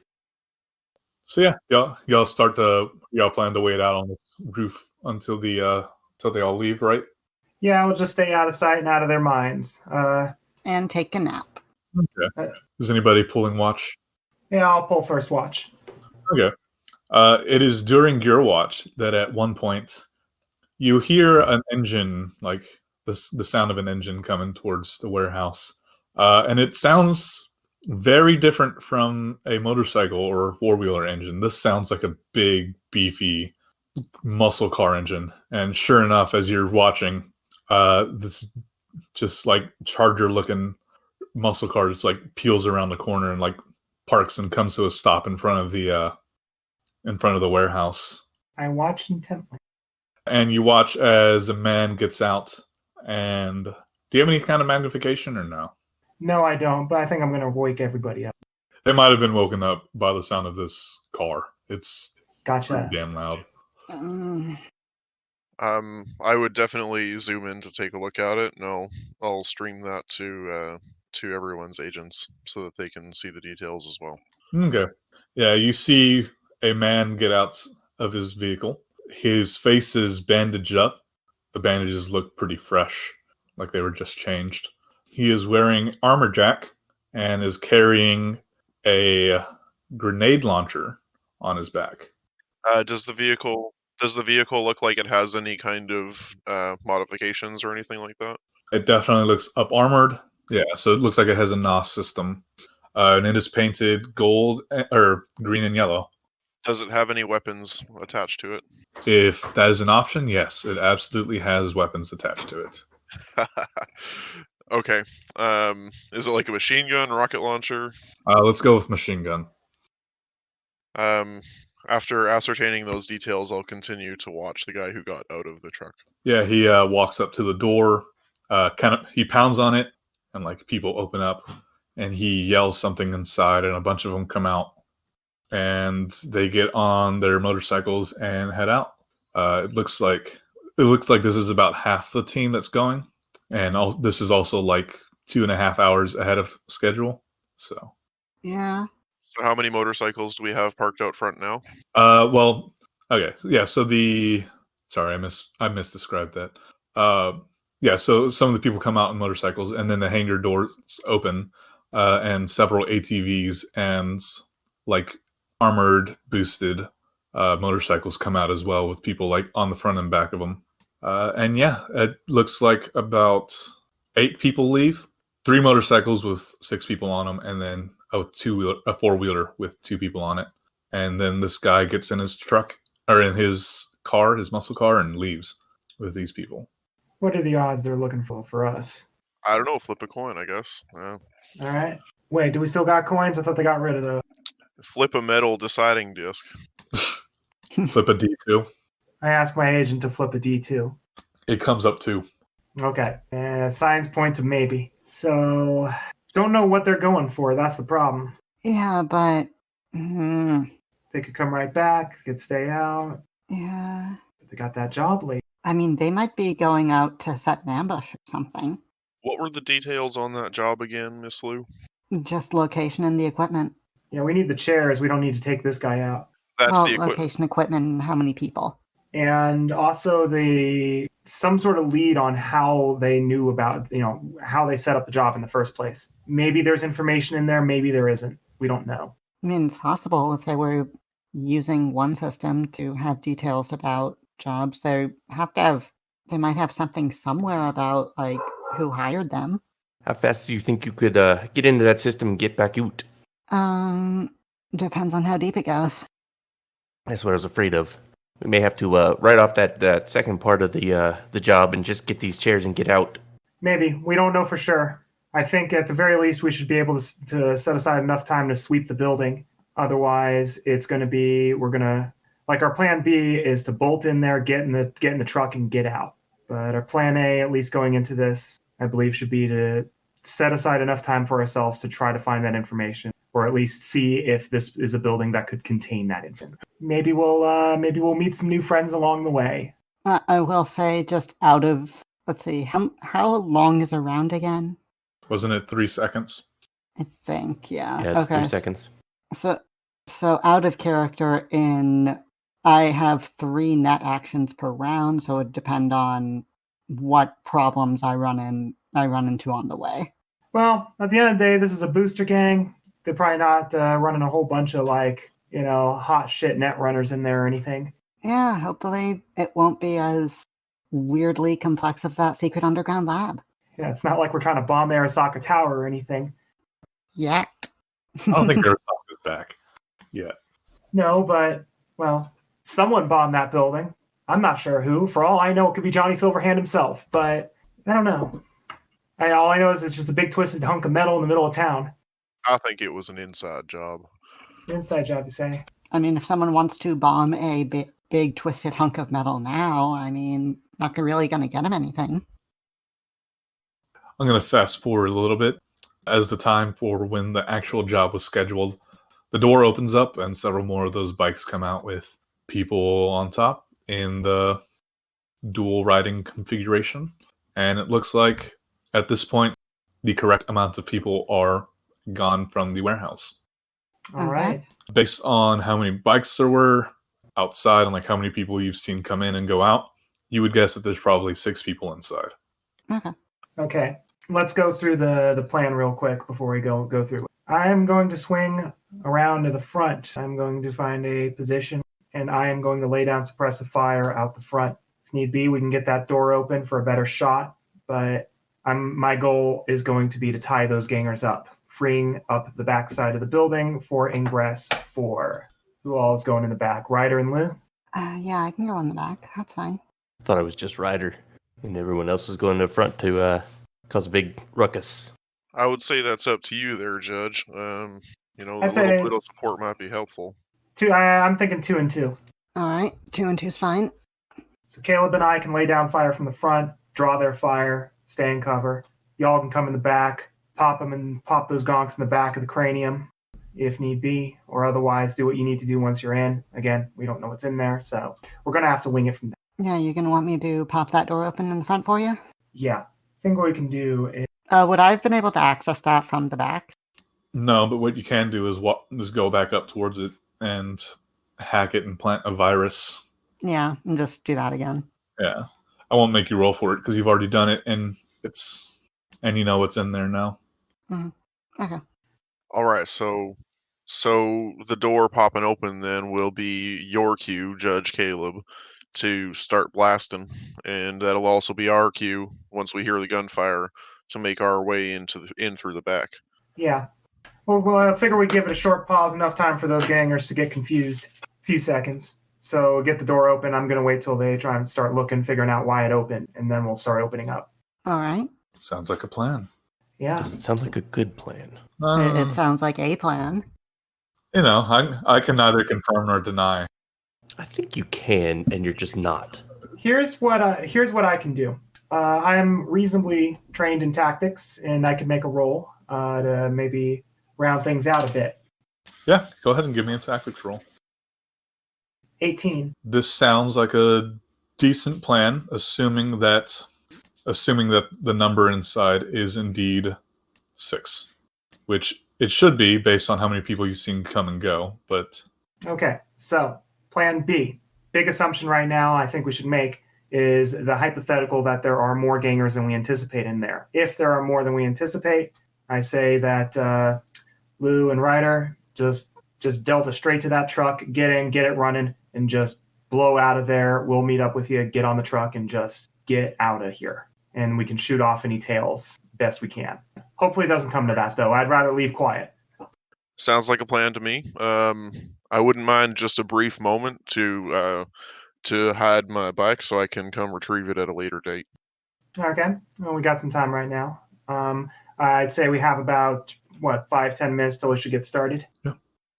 Caleb and I should probably move to our firing position. Okay, I'm gonna go hide the bike in the bottom floor of this building, and I'm just gonna kind of pile rubble around it for the duration until everyone comes down to go do the job. Yeah. Now that it's a bit brighter out, I assume it's starting to get closer to morning? yes, Okay. I'd like to get a quick look of the area, see if there's any topography, maybe some cover and concealment that we can use to feel the fire on that entrance. depends on what you're going for. If you're going for actually just suppressive fire, you can hide across the street. Gotcha. Well, I got my assault rifle. It's effective well out to about that range. So I could get some shots out there if we need to get in close. So if we need to get in close, I can cover for Caleb. Caleb can move up, and we'll wing it from there. But here's hoping it doesn't come to that. Any questions? When you say you're going to give cover and fire, you're not going to shoot me in the back, right? No, I'm going to shift to the left of you while you run back across the street towards the building. Okay, just as long as we're crystal clear, no bullets in the back. No bullets in the back. Perfect. I shoot you in the back, I don't get paid. This is true. So let's go ahead and start the plan. Lou, will you open the door? Yeah, I'll set it up to just open the door when me and Ryder are back. And sure enough, you guys you give yourself enough time to get into position, I'm sure. And the front door opens up, and yeah, you see inside. Both Caleb and Judge see inside. They can see the truck. They see what looks like a stash of weapons off to the left side of the warehouse. And they see what look like 3 curious people checking out the front door. 2 with shotguns and 1 with the pistol. Okay. Weapons green. I send the text, and I start laying down suppressing fire with my assault rifle. Okay. Are you doing the actual suppressing fire, or are you taking a shot at somebody? I'm going to do the actual suppressing fire. Okay, I need to find that. There is a cache of weapons, so if they decide to break out assault rifles, well... All right, so make a reflex plus auto fire plus 1d10. Standby 1, 11. 21. Let's see. All right, so yeah, you open up with your assault rifle and just do some suppressive fire, and they all fail. And anyone who fails must use their next move action to get into cover. And we'll start with initiative. Okay. I'm going to engage my implant again. 14. Okay. I am also going to use my roll ability. Up first is Lou. So speedy. You hear what sounds like an entire magazine of gunfire going off on the front. So I guess it's only 10 bullets. Weird. I guess I'll go in and see if I can find a place to, I'll scan for an access point first, and also, go in and see if I can find a place to, I'll just do the scanning first. All right, so you go into the hangar? Mm-hmm. I'm trying to stay relatively out of sight, since they'll probably be paying more attention to the gunfire. Yeah. So you come into this backside of the hangar, and you go... Yeah, there's some piles of, crates and stuff in the back. Mostly empty. You see in front of you see the 3 people who are hiding behind the front door. You see 2 people kind of hanging out here towards the back, but also looking that direction and hiding. And you don't see the 6th person. With your scan, you do, now that you're on this back section, you do see that there is a access point up above you that you can access. Okay, good to know. I'll just try and kind of move somewhere where I won't be seen, and then that's my turn. Okay. Next up is Judge. You have these three people are still like moving, scrambling towards cover technically, since it's not their turn yet. All right, I'm going to do. I'm just going to keep putting let down until I get news on what's happening. Okay. So I'm going to do another suppression fire. Okay. 14. I think I accidentally gave myself crummier stats for the first suppression roll. How about? So they are still suppressed. They are still moving to cover, and it goes down to Caleb. You are, I'm going to say, at the very edge of 25 meters away from these people. So handgun shots are going to be less good. We still haven't the plan. I'm going in. You've got your suppressive fire, so he will start moving towards the open door and shooty. And rate of fire means he gets 2 attacks, right? Correct. If it's 2, you get 2 shots. And he's basically just shooting at the closest guy twice with a 14 and an 11. What's your movements? Move is 7. Okay, so that puts you up into the 25 minus 7 is what, 18? Yes. Okay. You make big loud noises.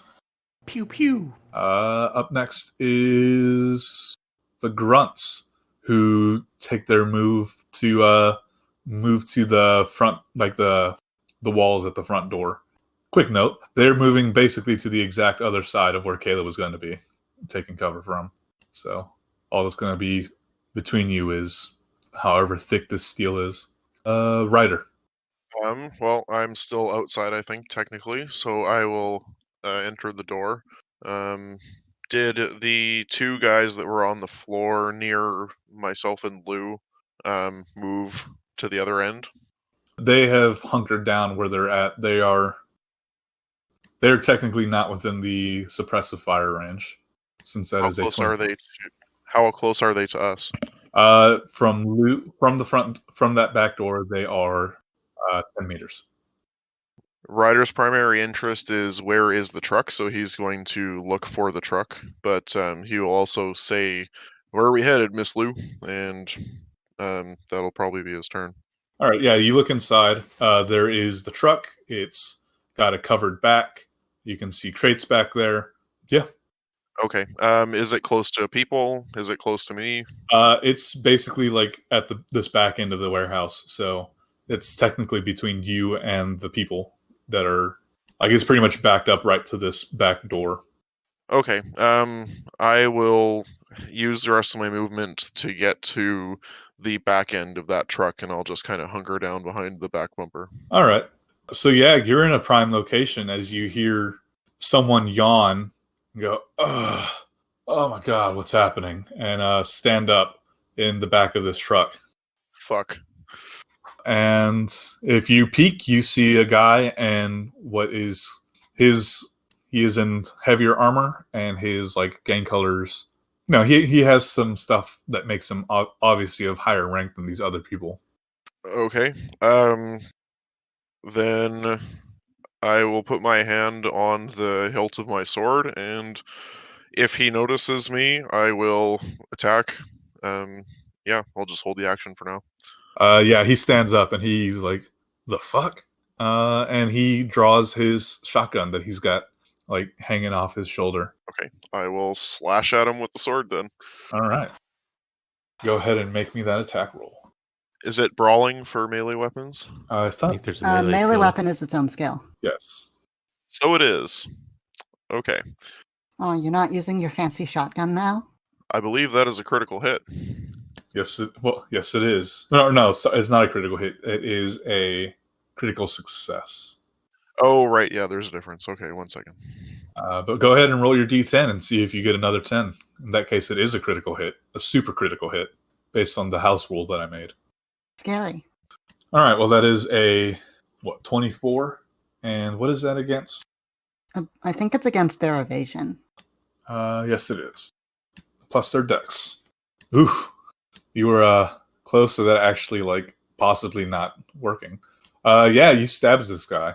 Go ahead and roll me your damage. 12 points of damage.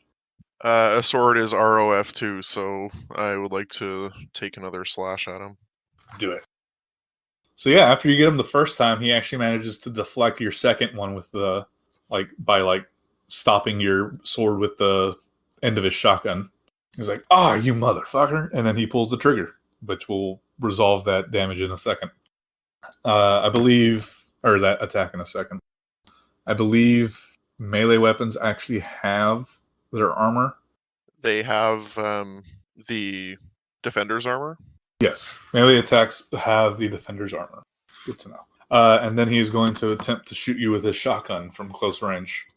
I will attempt to pirouette out of the way and dodge. Smart choice.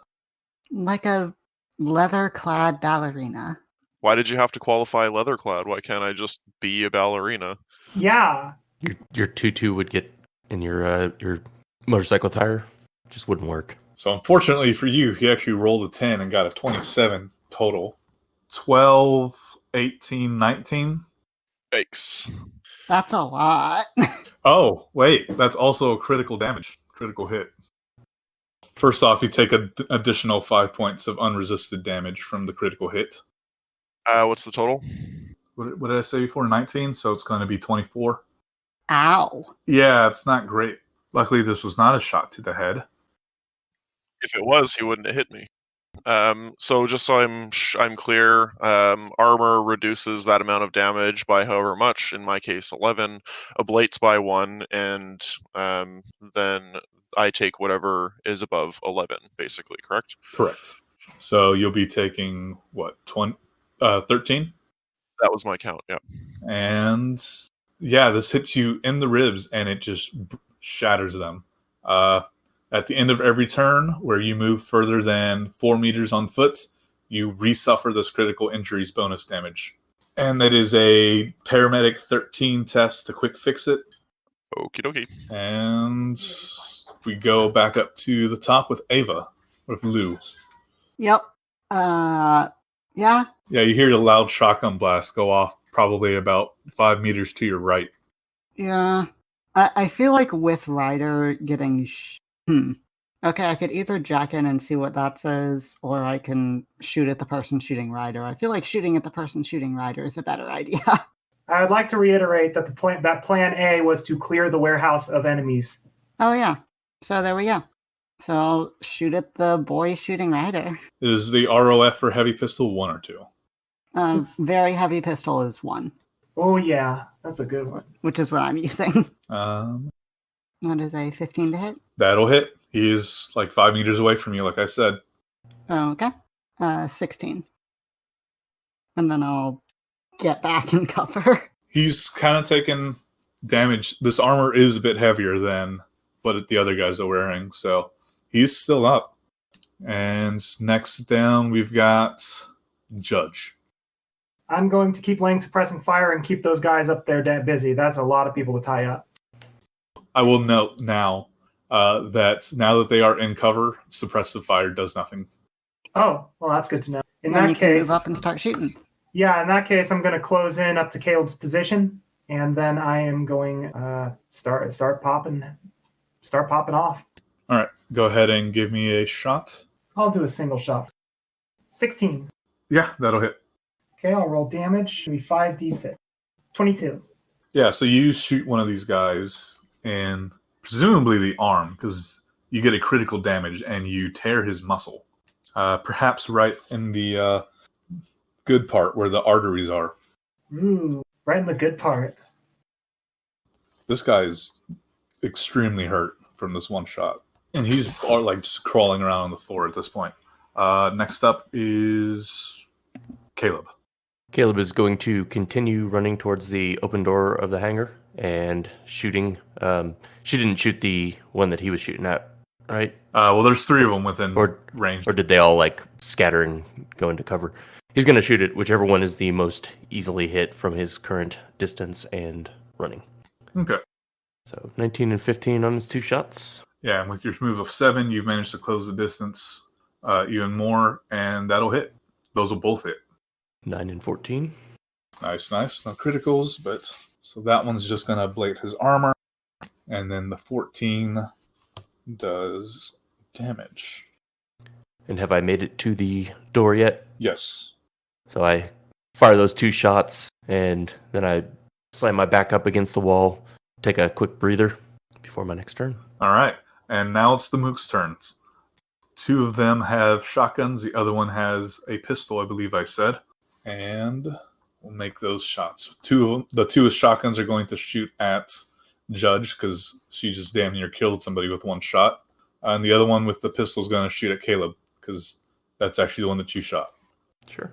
Bring it on. Actually, no, I take that back. One of the guys with the shotgun is the one that Judge downed. He's out of the fight for now. Does Judge also have the fancy ability to dodge bullets? She's not going to need it. Oh, Oh, yeah, that's lower than my base. So I'll roll evasion for this one you don't need to. Yeah, you didn't need to. for 13. He got a crit miss. Oh, this is the guy with the pistol shooting at Caleb. Oh, okay. That's going to hit, and then let's see what the other... He gets 2 attacks with this. And that will also hit. You mother. The world's dangerous. Yeah. I mean, makes sense. I shot at him. Of course they'd shoot back. All right, so that goes to armor.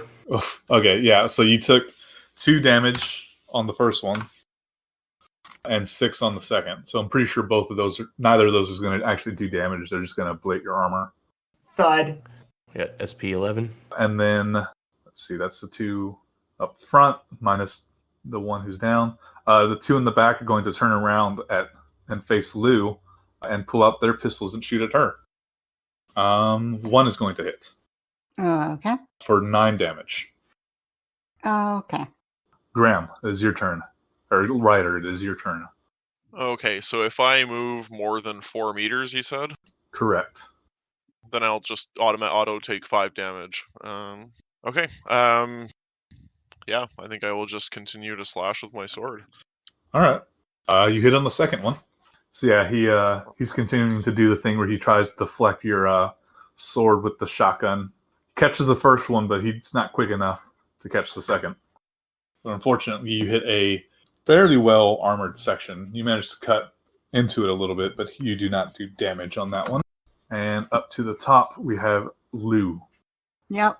All right. Where is everyone in the warehouse the 3 people who I'm mainly concerned about? 1 is still in the back of the truck engaging Ryder in what's essentially hand-to-hand combat. You've got 2 who are about 7 meters away from you who are shooting medium pistols at you. And then there's 2 standing at the front door engaging with Judge and Caleb, and 1 is on the ground basically trying not to get shot again. Mm-hmm. I'm gonna turn back to the people shooting at me and just kind of take a shot at one of them. All right. That is a 19 to hit, That'll hit. and then 11 damage. Nice. Is there any place where I could at least take cover so that the shotgun boy could not hit me? Yeah. I'll say that there is basically what is like a steel support strut that you can fit in between so that it is between you and him. Mm-hmm. Yeah, then I'll go there and just, shotgun is scarier than the pistol boys. Very. I forgot to take the LT's turn. Yeah, he's going to try and shotgun Ryder again. Ryder will dodge again.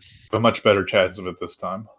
Strictly speaking, it's impossible for me to not dodge it. I would get a 15 if I rolled a 1, but I guess that would be negative D10, so we'll... You dodge. Pew pew. More like a bang bang, but yes.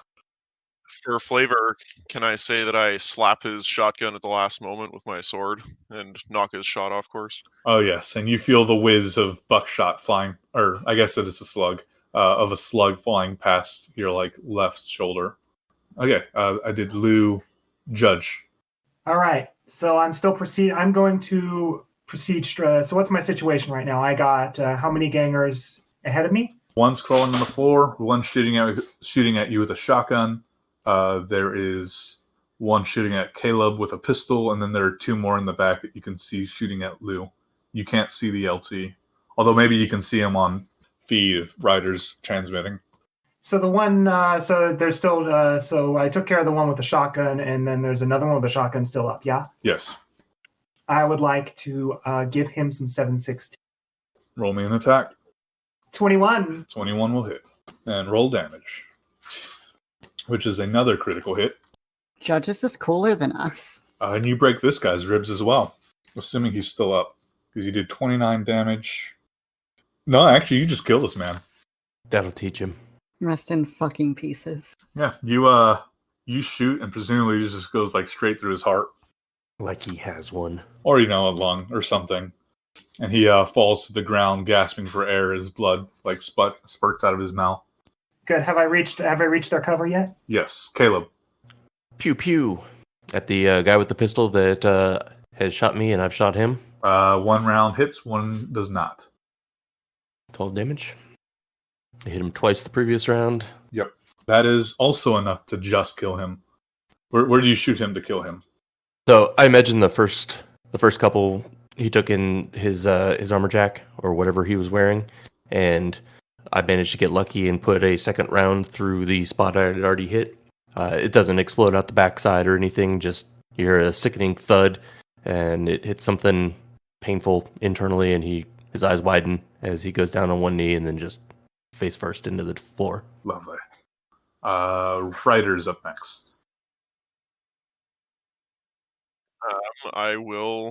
Ryder will once again try to slash at him twice. All right, slashy. Oof. I'm not sure what happens if you get the same one. I think Defender wins. So the first one just misses, and you hit him the second time. It's a real fight for survival in here. How is this guy looking? He's looking pretty rough now. He's bleeding from multiple cuts and stabs that you have given him. But he seems determined to finish you off. He got you pretty good the first time. He's pretty convinced he can get you the second time. Hey, Jesse, is he in my field of view now? No, he's in the back of the truck, of the covered truck. I can't see through the cab. Mm-mm. It is his turn. He's going to try and shotgun you. At some point, he's going to have to reload. I will attempt to dodge. It must be nice to be able to dodge bullets. You don't have to dodge if you just kill the enemies really quickly. I mean, you're right. Oof. He unfortunately does manage to get in another shot on you. Oof.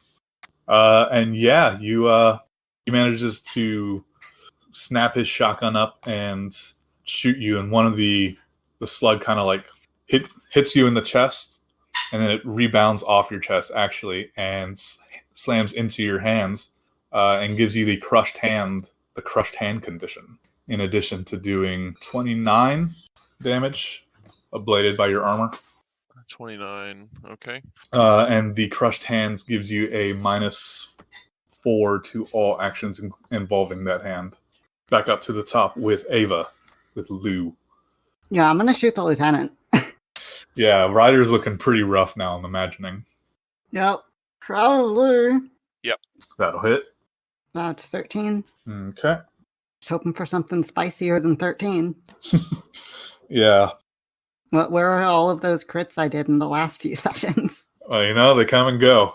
I would like them back. Judge, it is your turn. You hear what sounds like very heavy gunfire, as well as some smaller reports of pistols coming from the back of the warehouse. If Ryder is transmitting what's happening with him, you see a shotgun-wielding guy in the back of this truck, though you don't actually see him. All right, so I am going to sweep.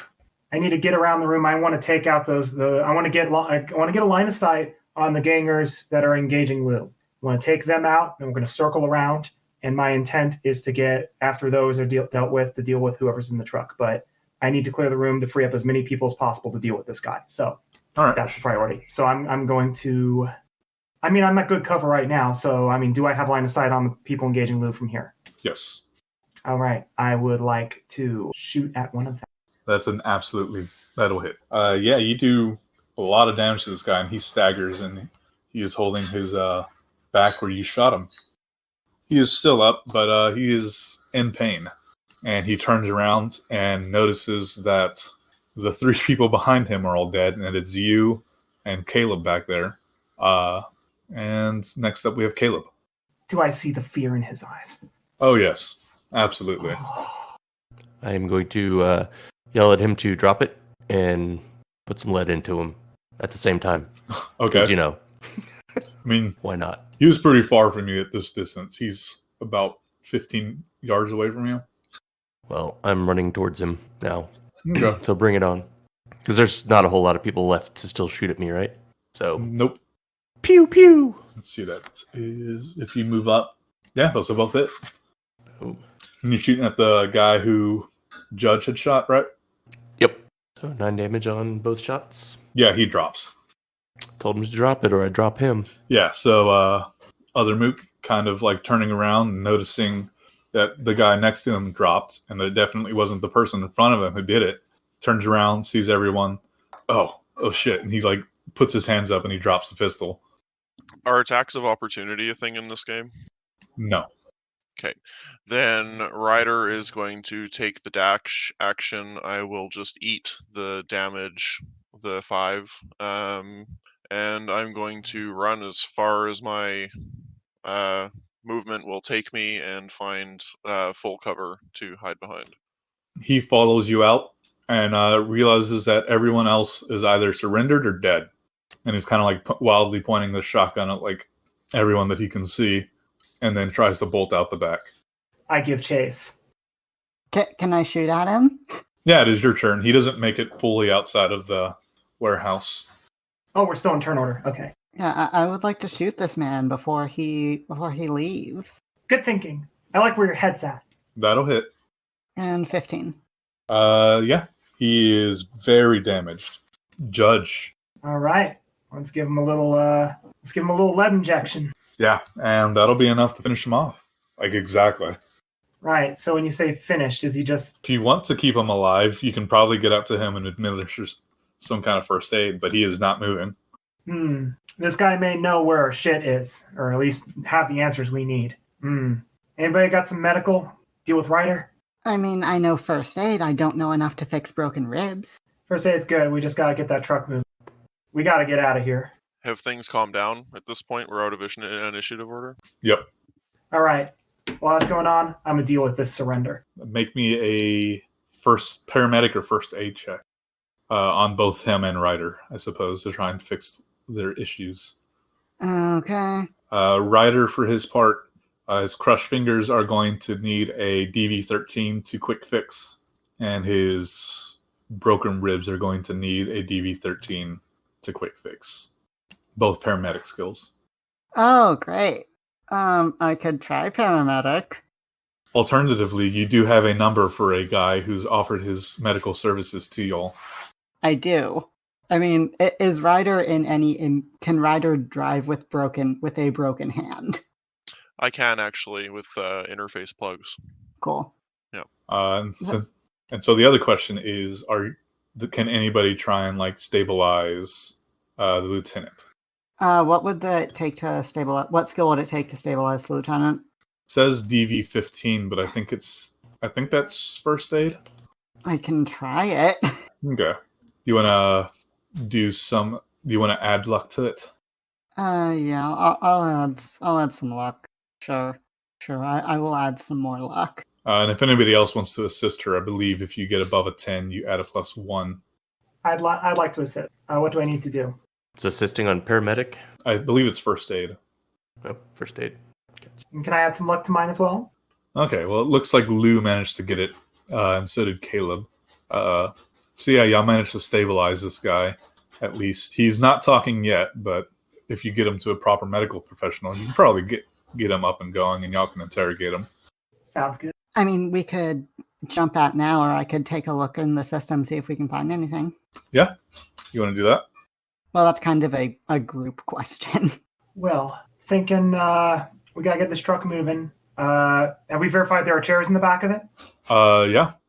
Okay. Ryder's already limping towards the driver's seat, but not at a rate of any more than 3 meters per round. You're walking. Give me a few seconds. I'll see what I can do in that time. So I'm gonna kind of move. Okay, how far is the access point from the truck?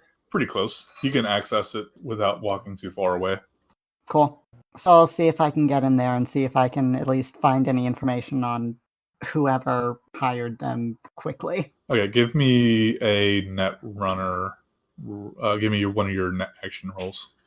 Okay. With that, you're able to kind of get down far enough into the architecture to where you find a file that you have cracked that seems to have surveillance footage from like the warehouse, and you and you look back and you kind of go copy some of it, and you do see at one point that there is a man in a suit who shows up to talk business, and it kind of piques your interest, so you slow down, listen to him. And this guy is telling them about the Rockland Augmentics chair that he wants them to steal. Okay. So I'll copy that, and then we can get going. Yeah. All in all, it takes you about 30 seconds. Net running fast. All right. Well, fast in terms of game time. Once we get underway, I'm going to notify the, what's her name? I actually didn't catch the name of the head of the, or my Who employer. is your boss? Yeah, who's my employer? I don't think I ever got her name. Her name is Jerry. Jerry? Jerry, Jerry. Got it.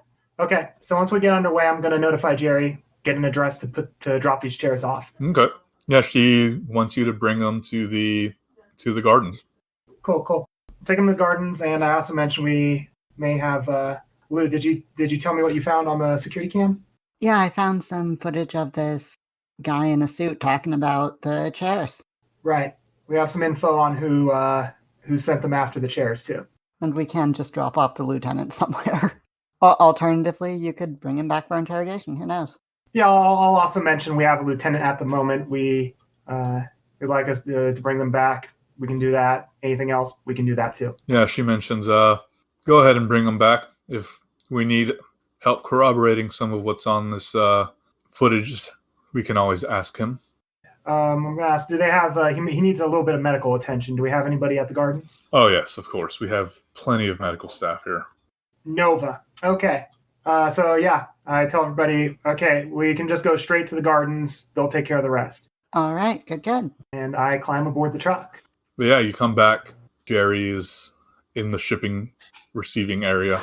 She watches as these 5 Rockland Augmentics spider chairs get unloaded, and she seems very happy. She says, "Well, I got my initial payment of $5,000 back for the chairs since they were failed to be delivered, or at least it was insurance from the nomads that I used to ship them. Here is your pay," and she pays you each your money. Which was 17,000 apiece. No, it was 3,000 each. Oh, But still, pretty damn good payday. Yeah, 3,000 each. Oh, goodness. Yeah, that's some great pay. Well, one of you did almost die, I think. It's true. One of us almost died.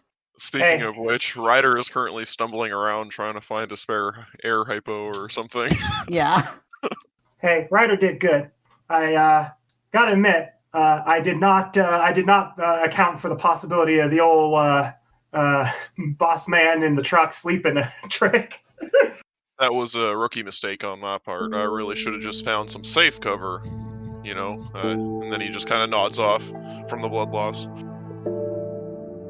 Thank you for listening to the Red Knights podcast actual play. This season we're playing Cyberpunk Red from Artel Saurian Games. Our theme music is by Ivy Faye. You can find links to her other work in the description below.